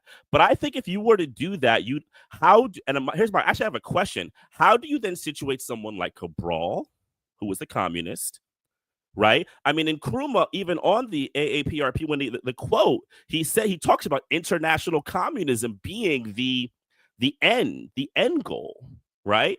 He does say that. How does that situate someone like Rodney? How does that situate black communists over? Like, are we separate from the African unity kind of thought? Because scientific socialism and communism to me are kind of the same word. I don't separate that word personally. That's why I've always, when someone brings Pan-Africanism to me, I'm always like, you're talking about the scientific socialist one and not the cultural one. I don't do the cultural Pan-Africanism. That's why I don't go to their film festival. But you know what I'm saying? But that's where I sit. So your emotional kind of connection to that, Jared, I don't want to say emotional. I don't want to like degrade your thought. Your even intellectual or philosophical thought around that, I actually don't have that much of attention with. I have an attention with Grimond Prez's intentions in using that, because I think that's liberal pleasing. And for now, with all the things that with China and all this idea, I mean, I just listened to Mark Lamont Hill and Brianna Wu argue about the Palestinian movement, and Brianna Wu trying to say it's transphobic and all this type of stuff. And one of the things that Brianna Wu talked about that Mark did not get to was this idea that communism is trying to destroy liberal democracy. This kind of Red Scare kind of thing has returned amongst us. And I can see Grimond Prez playing into that. He wants to, so he can separate that. And I thought he was taking something, and it's historically false, because African unity has a multitude of thoughts, in my opinion, right? I just think it has a multitude. I would like a film, though, that has this argument. And I think this is a very worthy argument, personally. So just quickly, I think your point about Grimond Prez working with this new Red Scare, this liberalization of all of, all of that is bars to me. I'm happy to be checked on all of that. I'm with all of that. The one, even when you're with your reference to Nkrumah and his own reference, and I'll just pull it up here so people can see the quote for themselves, to the total liberation of and unification of Africa under an all African socialist government must be the primary objective of all Black revolutionaries throughout the world. It is an objective which, when achieved, will bring about the fulfillment of the aspirations of African people, Africans, and people of African descent everywhere. It will, at the same time, advance the triumph of the international socialist revolution and the onward progress towards world communism, under which every society is ordered on the principle of from each according to his ability to each according to his needs. So just so we're all clear, that's what was being referenced there. But even as we see in that quote, this is this is what for me is the ultimate difference and my own biases and why I'm in the AAPRP and not in the PSL. That as Nkrumah did there, and as opposed to even how you started your recitation of the history, he starts with Africa, not the Bolshevik Revolution. So that's the way I'm seeing it. I think all of you are correct, but my preference is this is an African community issue and discussion that is evolving from within the African world that does say at a certain point, given where we are in this world, this is where we need to be headed and why we need to be advocating what we're advocating. And this is also why I've run into some conflict with my beloved nationalists here in the US. Because one, I now understand, I'm evolving my understanding of what Kwame Ture used to say all the time about we're not here to fight over the United States. That's indigenous people stuff. We're here to support them and then get Africa. And I was always like, just on a practical thing, not on some, we built this country and I'm an American, not on that. No. It was on some, I don't know how that, but where I think I understand is that, and where I run into my issue with my nationalists is that setting up something here in the context of setting up a Black nation here in a context that doesn't change the United States into a socialist country is setting us up for what?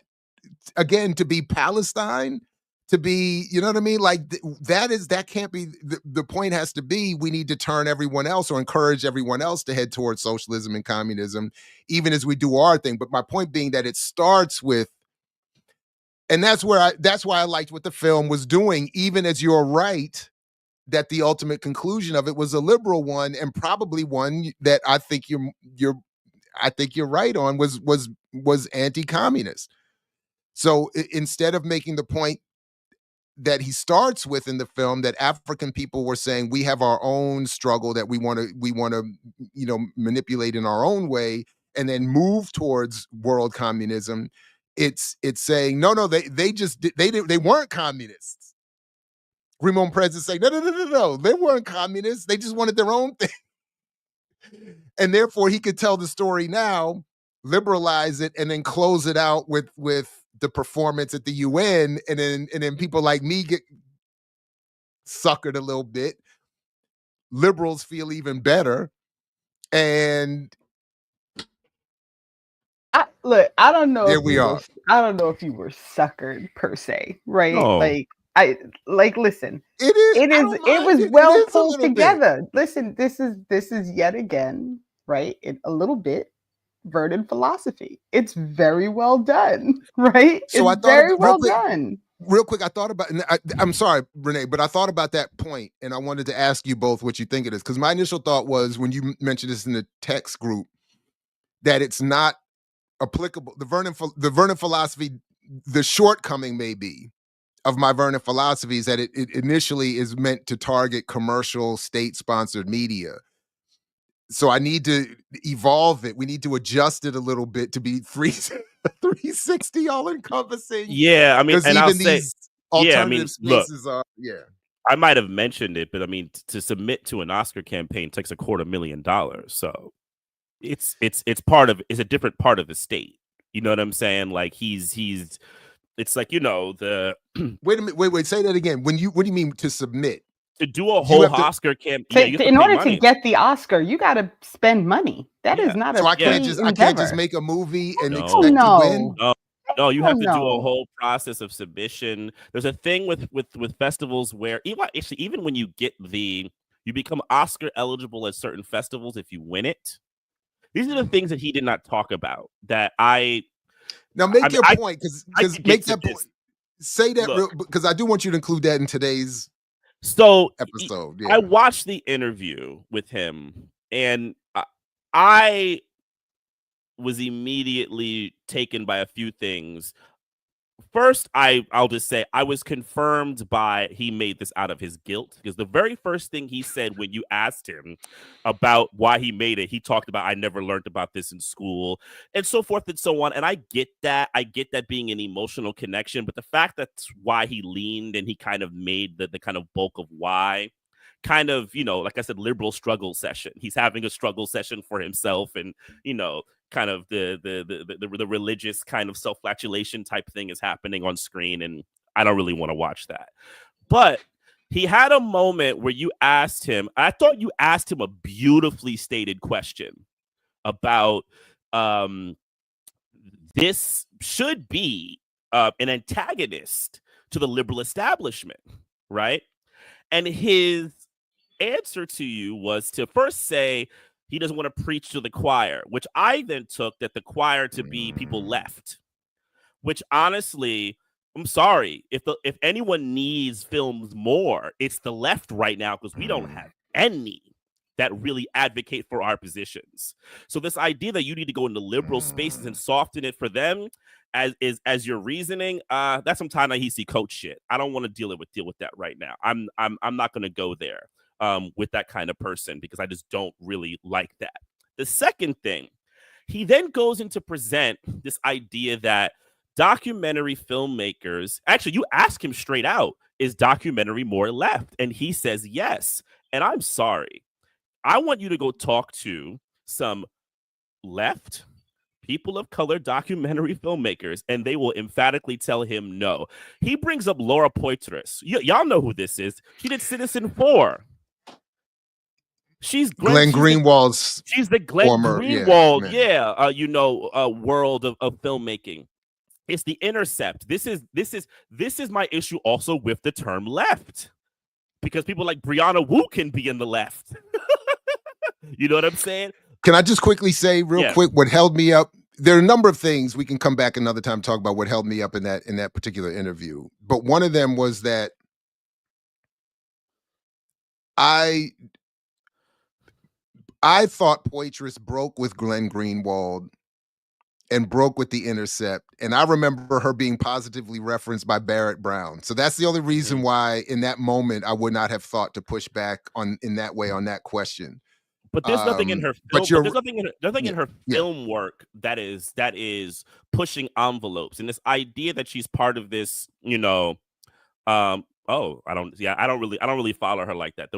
That her work, I don't either, is pushing this kind of envelope towards a kind of radical formation of the documentary world. It's just not true.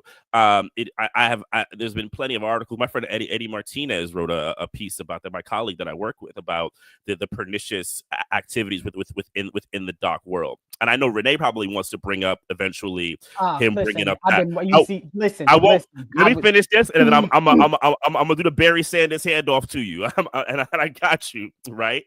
But then this idea where he talks about, it's this community of doc filmmakers. Look, documentary filmmakers are often independently wealthy or have access to funds. It is a heavily institutionally based and funded form, because it does not make market money. So you're getting money from places like the Ford Foundation or the like within Europe and other countries. These are state-sponsored pieces. So this idea that the state is out here sponsoring these very radical anti-establishment pieces just does not hold up to the smell test. That somehow documentary has missed that, right? Then he also tries to paint this idea that that there are these key people who are doing these things that are evidence. The Japanese filmmaker, I'm not familiar with their films, so I can't answer to that. But when he brings in Poitras, I'm sorry, I've seen the work. The work does not challenge establishment. It's part and of your points about the controversy with the speech at the thing. I didn't know anything about any. I'm gonna have Renee. Okay, touch that, because Renee got that. But one last point on this, and then I can leave this. He is just insistent that this is a kind of left alternative space, that we're this kind of, no, it is a space of very, very connected financially and politically people who create films that work for a certain part of the liberal community that are into these kind of historiographies that don't advocate for, honestly, a radical change in America, right? Or a radical change for the status quo of Western imperialism.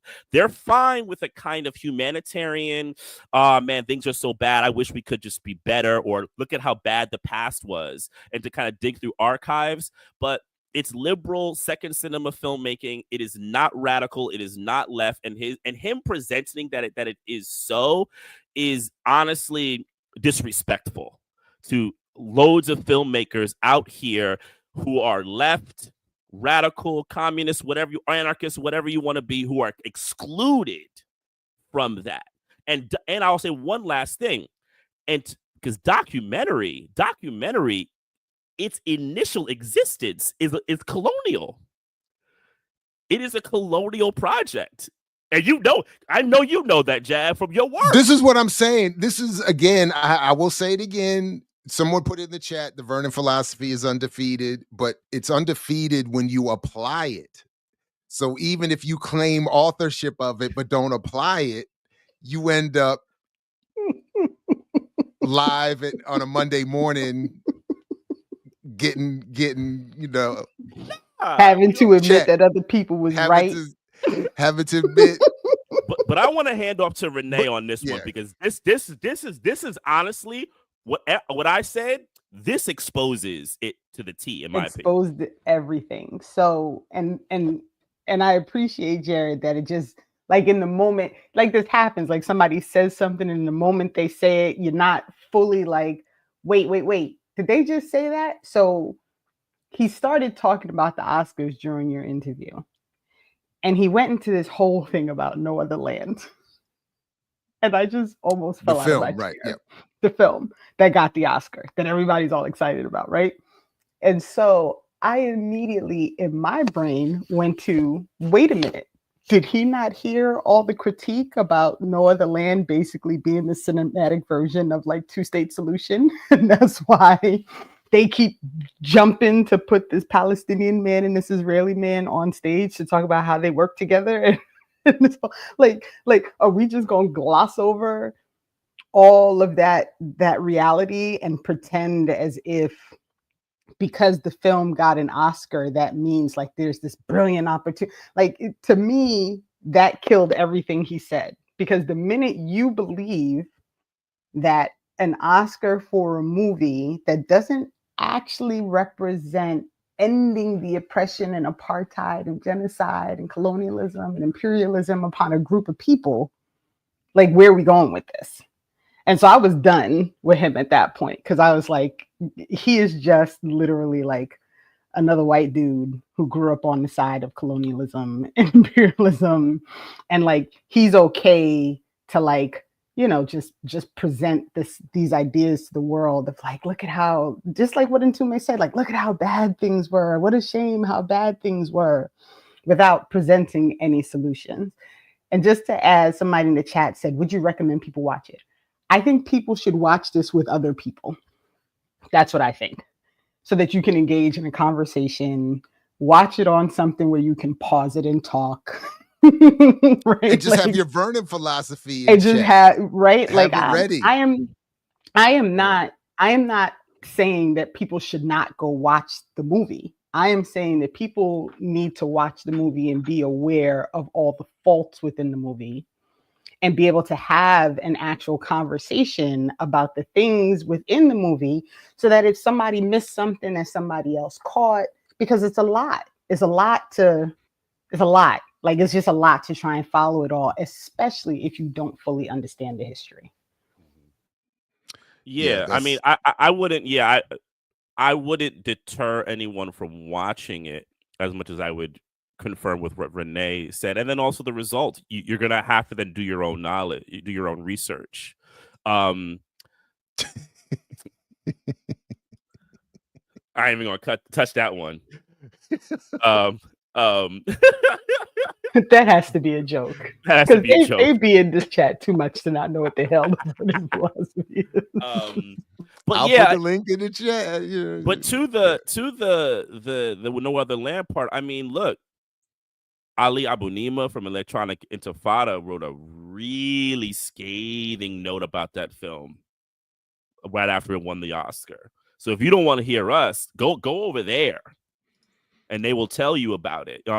There's also, I haven't read it, but Mohammed El Kurd, who wrote the book Perfect Victims, which just came out, he has a passage in it, and I'm going to paraphrase it. It's very it'll be a little That crude. book is it's in the mail on its way to me. Yeah. I'm going to read. I plan on reading it very soon. I've been watching his interviews and I've quite liked them. But what he said was there is this, and I think it somewhat applies a soundtrack to a coup d'état tangentially, but I'll let others think about this.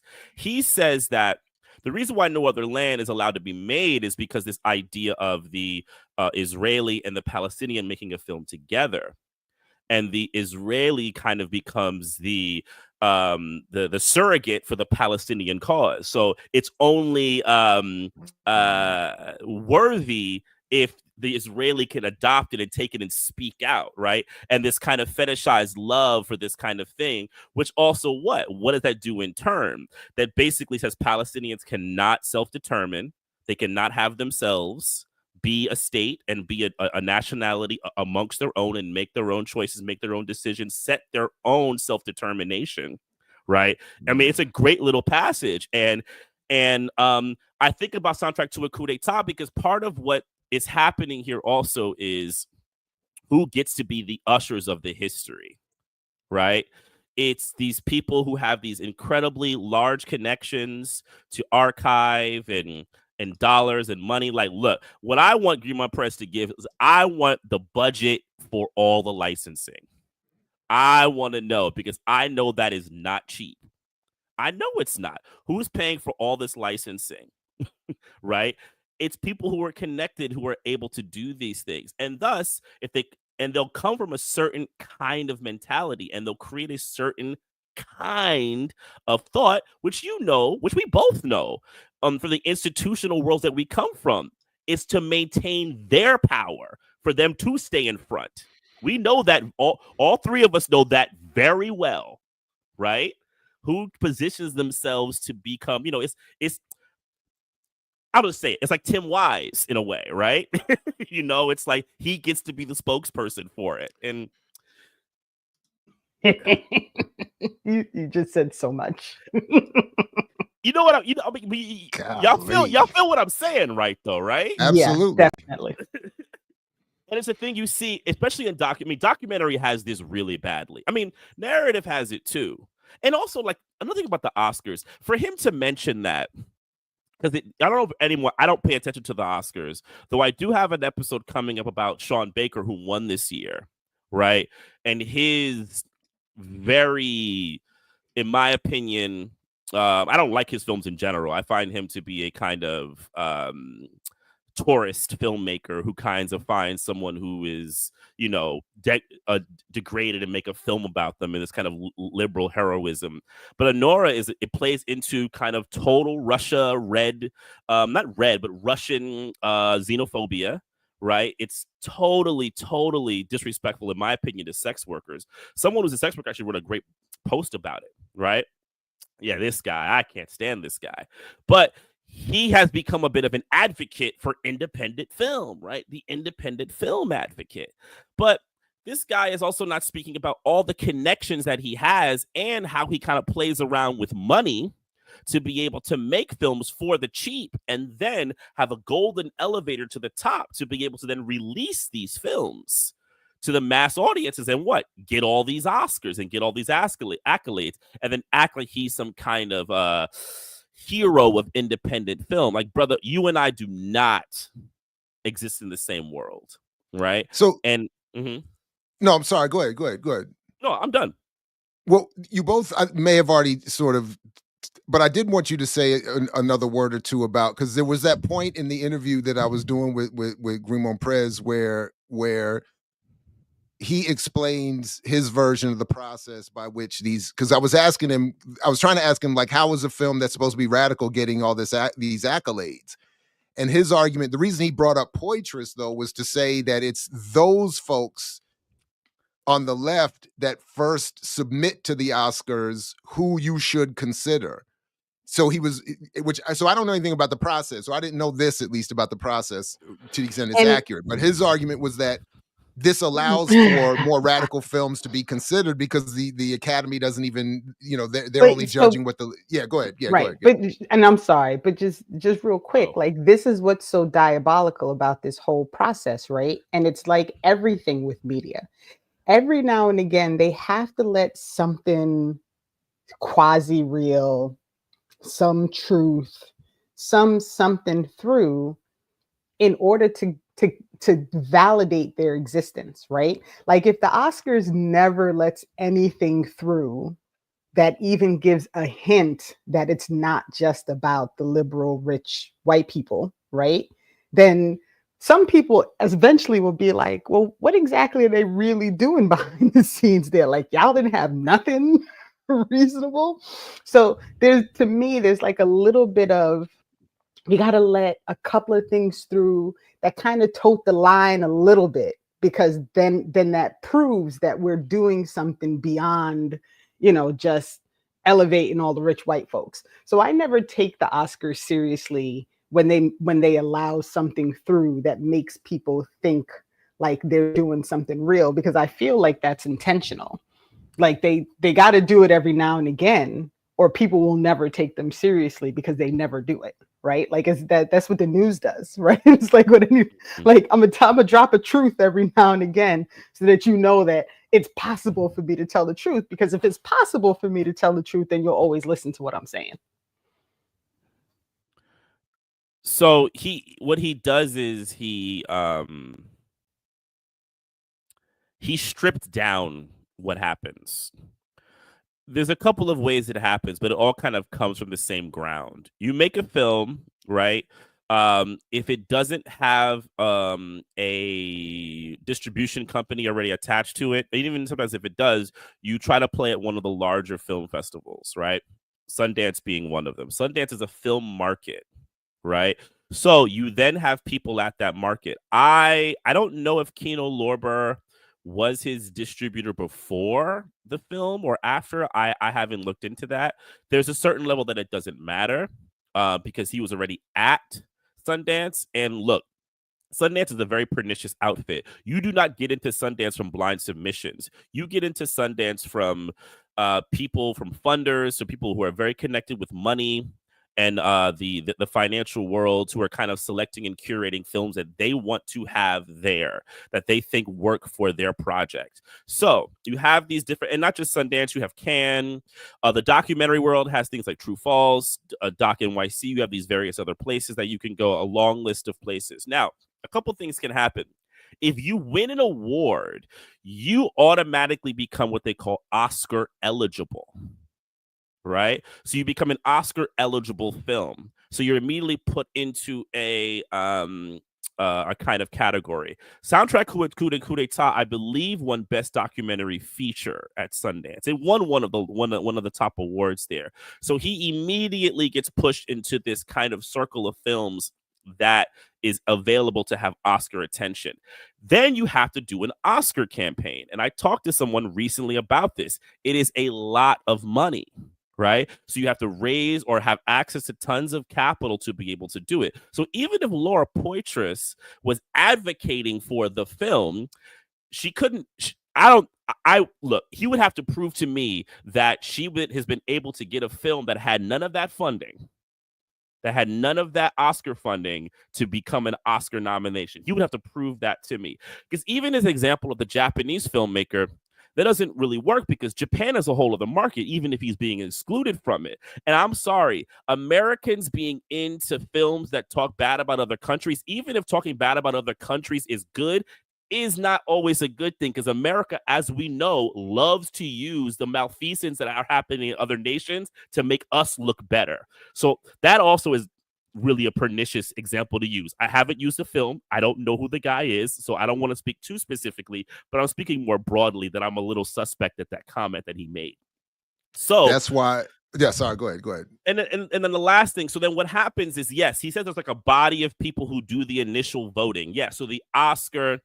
So a couple of years ago, y'all probably noticed remember this, after the Oscar So White campaign, they kind of opened the floodgates of people who could become Oscar voters.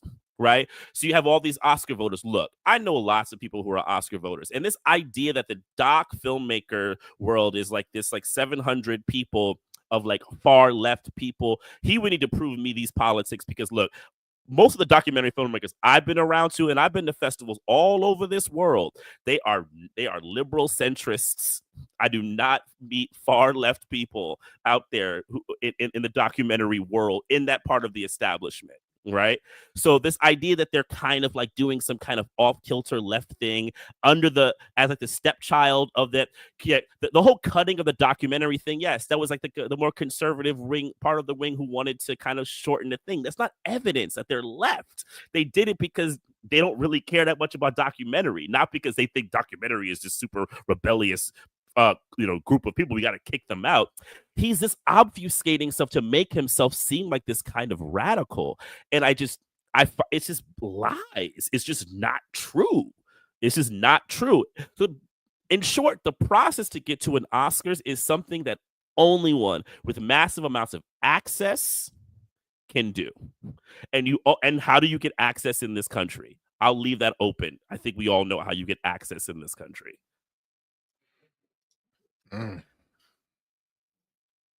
That's why him and I would not have a good conversation, because him and I would have got bogged down on that on these ends. And I've had these arguments at film festivals. I have them consistently. This is much of my life, to be honest with you. Having these kind of conversations about how film is situated, right? It's just, yeah. Right. And I just want to point real quick. So Kehinde and I have been having quite, and it's not a difficult back and forth at all, but he pointed out that the film does some things to point out the armed struggle. And I asked specifically, like, how much time is put towards that in the film? And he said I'm sorry. Go ahead. No, it's okay. We were just having a back and forth. But Kahinde's answer was about 10 minutes. And so I pointed out, like, 10 minutes out of a 2-hour and 40-minute movie is not really a whole lot of time, right? Because you and Jared, and Tume also had this back and forth about whether the armed struggle was something that was really represented well in this movie, right? And so for me, like 10 minutes of 2 hours and 40 minutes is really not that's not a good, that's not. But what I remember is that I was saying that it wasn't. It's like, I don't even remember the 10 minutes.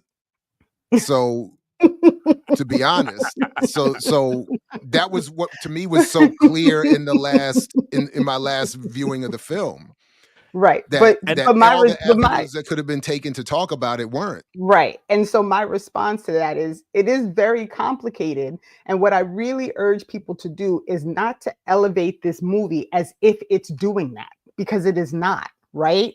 Like a small focus here and there. Like, I was really annoyed during your interview when you all were talking about Louis Armstrong, because the filmmaker clearly had a whole lot of information about what was going on with Louis Armstrong at that time and how he was utilized in the Congo, and some of the reflections and the conversations that were being, none of that shit made it to the movie, right?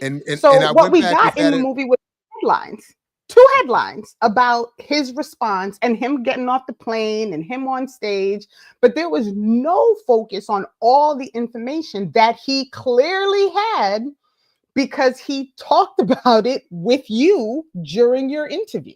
So that was something else that I was like, okay, so you clearly made some very, very, very intentional decisions about what you were going to share, because to me, if he shared some of the information within the film that he shared with you in the interview, it would have really made a much better connection between how the musicians were used during this time, right? And what their response to being used was. All we got was 2 headlines. That was it. That's a very good point. And I went back, and this last viewing was after that interview. So I was watching it carefully to see about that point you made, even in your Patreon comment about this, that and he doesn't. So there's nothing in the film that shows Armstrong changing, because in our interview he makes the point that Armstrong would change the lyrics to "I'm right inside" instead of "white inside" when performing in front of African audiences. But we don't see that in the film. So that distinction would have been perfect to make, to your point about the point I was trying to find in the film, about the way artists were used, but he didn't do that. So yeah, just to add more confirmation to your point, that I watched the whole last viewing specifically looking for that.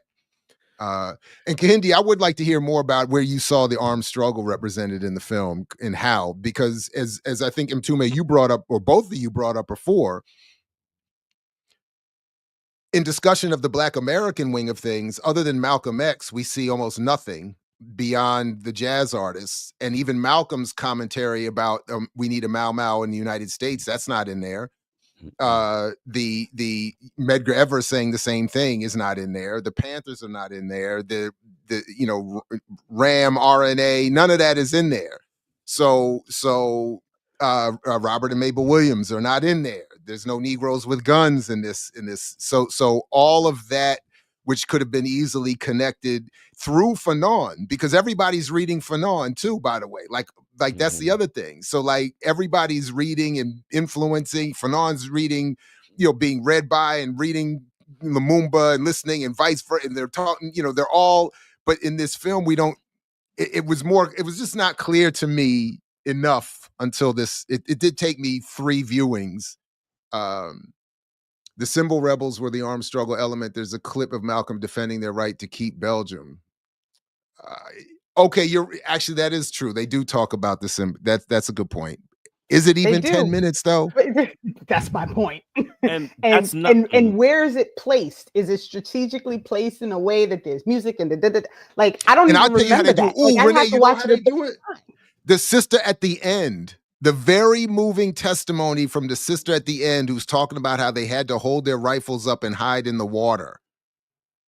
But it's moving, almost like tearjerker moving, or like crocodile tears, by the way. And folks should know what those tears are when you're about to get eaten. It's not sadness or fear. It's the generating fluids for consuming the meal. That's what the cry. So, but when I saw that, but to your point, to all of our points, the armed struggle part is not. She's just there to give testimony about fleeing the Belgians, or the UN forces, and not the fact that she was part of not only a woman part, but a part of a woman but as part of an armed struggle. That part was not the focus of that. So I don't know. And this is where, to me, we get into the discussion. We should have this at another one too, of film form being political as well, because how you take the content and you shape it can politicize or depoliticize everything. We know that. You know that from life, right? It's like if you have a book that just sits on Amazon, and like, if Wretched of the Earth just sits on Amazon, it can sit depoliticized. But then if you get tons of Wretched of the Earth in the hands of people who are about to start a revolution, it then becomes an activated revolutionary tool, right?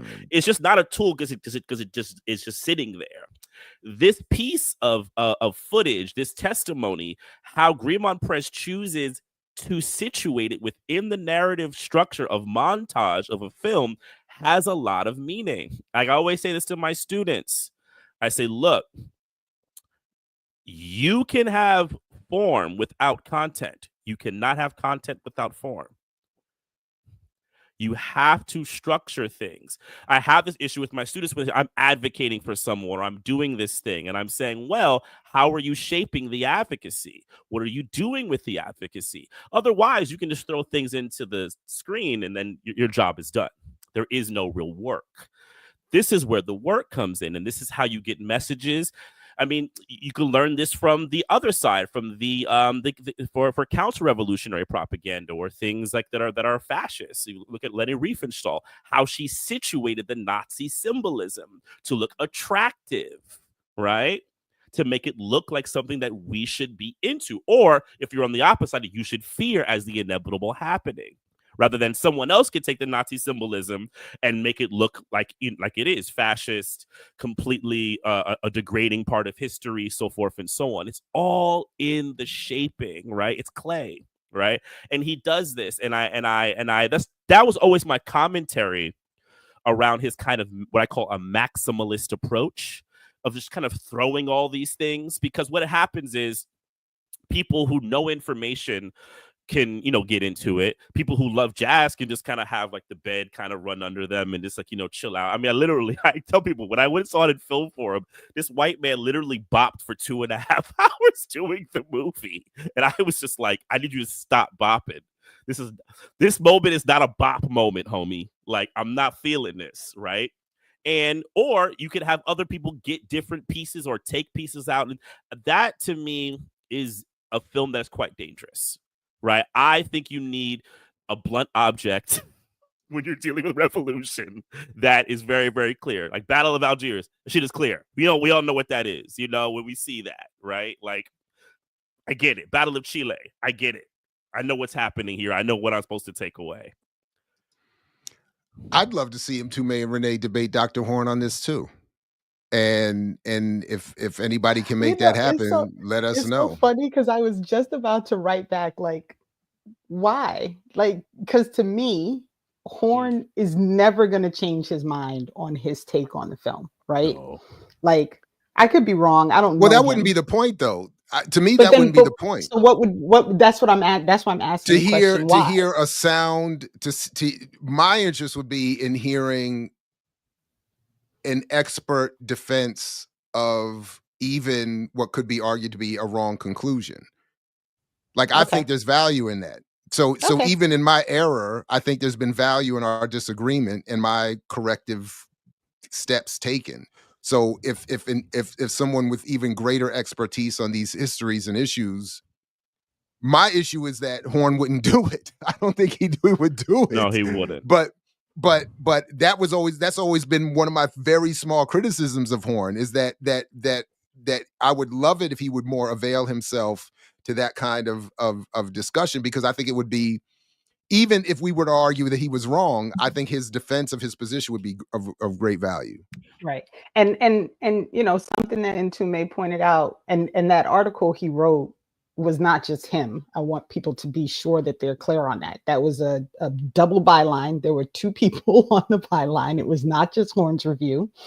And so we don't know how much of that review was Horn versus, and I don't remember the other author's name, so please forgive me, versus the other person who was also on the byline, right? But further, a lot of that review was not about the movie. It was about the history, which is the same issue that I took with some of the things that the director spoke about in the interview. Like, we're talking a lot of things which are outside of what you actually presented within the film.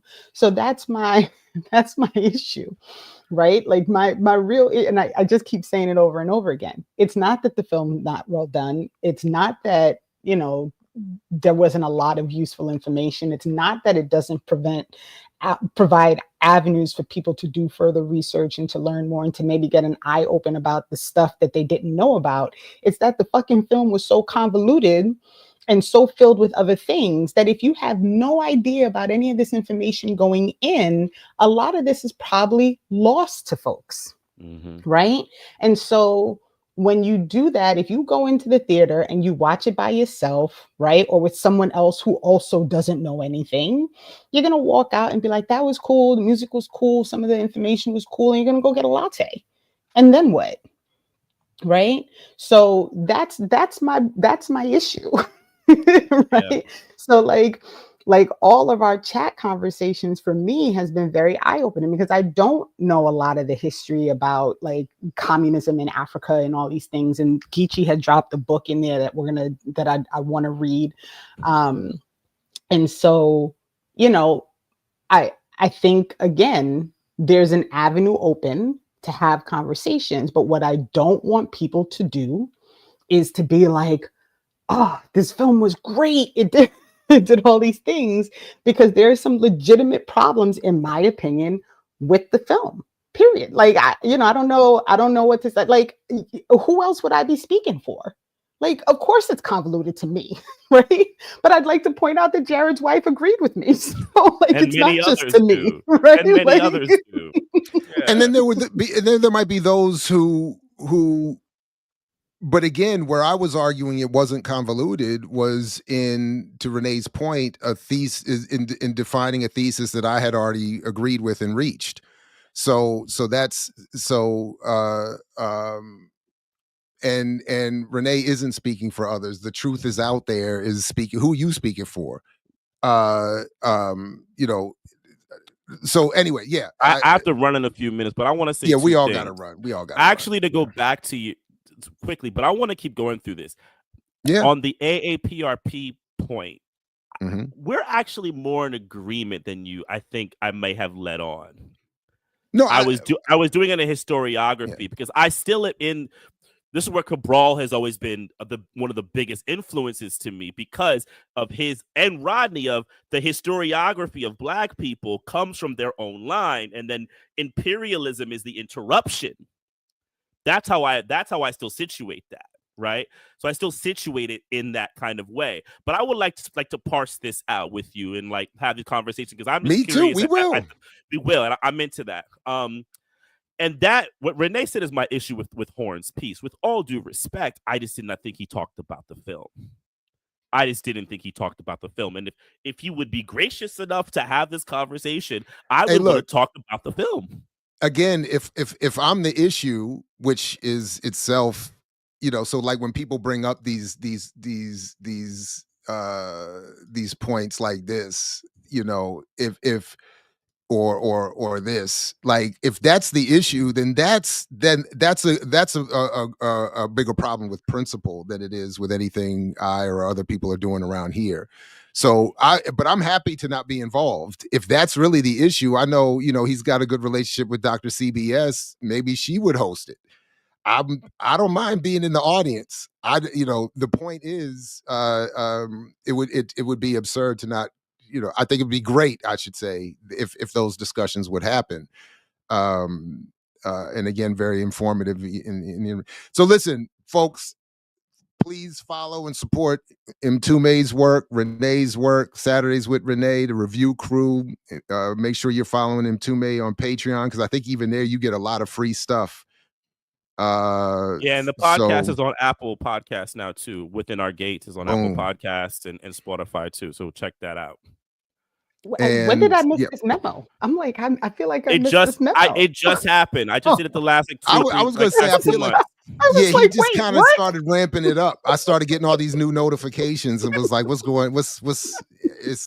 a lot. Man, I'm moving right now and dealing with a 15-month-old. So I'd be like, I don't even know what's happening half the time. So, you know. Yeah, but yeah, we out here. I'll send the direct link because you the people. Yes, please. But come, please. Yeah, check it out. And then make sure you're so like don't even think this is not, you know. Actually, no doubt. I mean, yeah, both we on there regularly, so we gonna do this. So links in the show description. Please check out Saturdays with Renee. Please like, share, subscribe, support the platform here. Put this in your socials. Make sure you're on hand for the remix all week long. And you know, peace, everybody. It's been great. Only if you're willing to fight for it. As Fred Hampton used to say, salute to 100 years of Malcolm X. And we'll catch you next time right here at... And what do you sacrifice? calm, kindness, kinship, love. I've given up all chance at inner peace. I made my mind a sunless space. I share my dreams with ghosts. I wake up every day to an equation I wrote 15 years ago for which there's only one conclusion. I'm damned for what I do. My anger, my ego, my unwillingness to yield, my eagerness to fight, have set me on a path from which there's no escape. I yearn to be a savior against injustice without contemplating the cost, and by the time I look down, there's no longer any ground beneath my feet. What is my sacrifice? I'm condemned to use the tools of my enemy and defeat them. I burn my decency for someone else's future. I burn my life to make a sunrise that I know I'll never see. Now, the ego that started this fight will never have a mirror or an audience or the light of gratitude. So what do I sacrifice? Everything, everything, everything, everything. I mix what I like, what I like, what I like, what I like, what I like.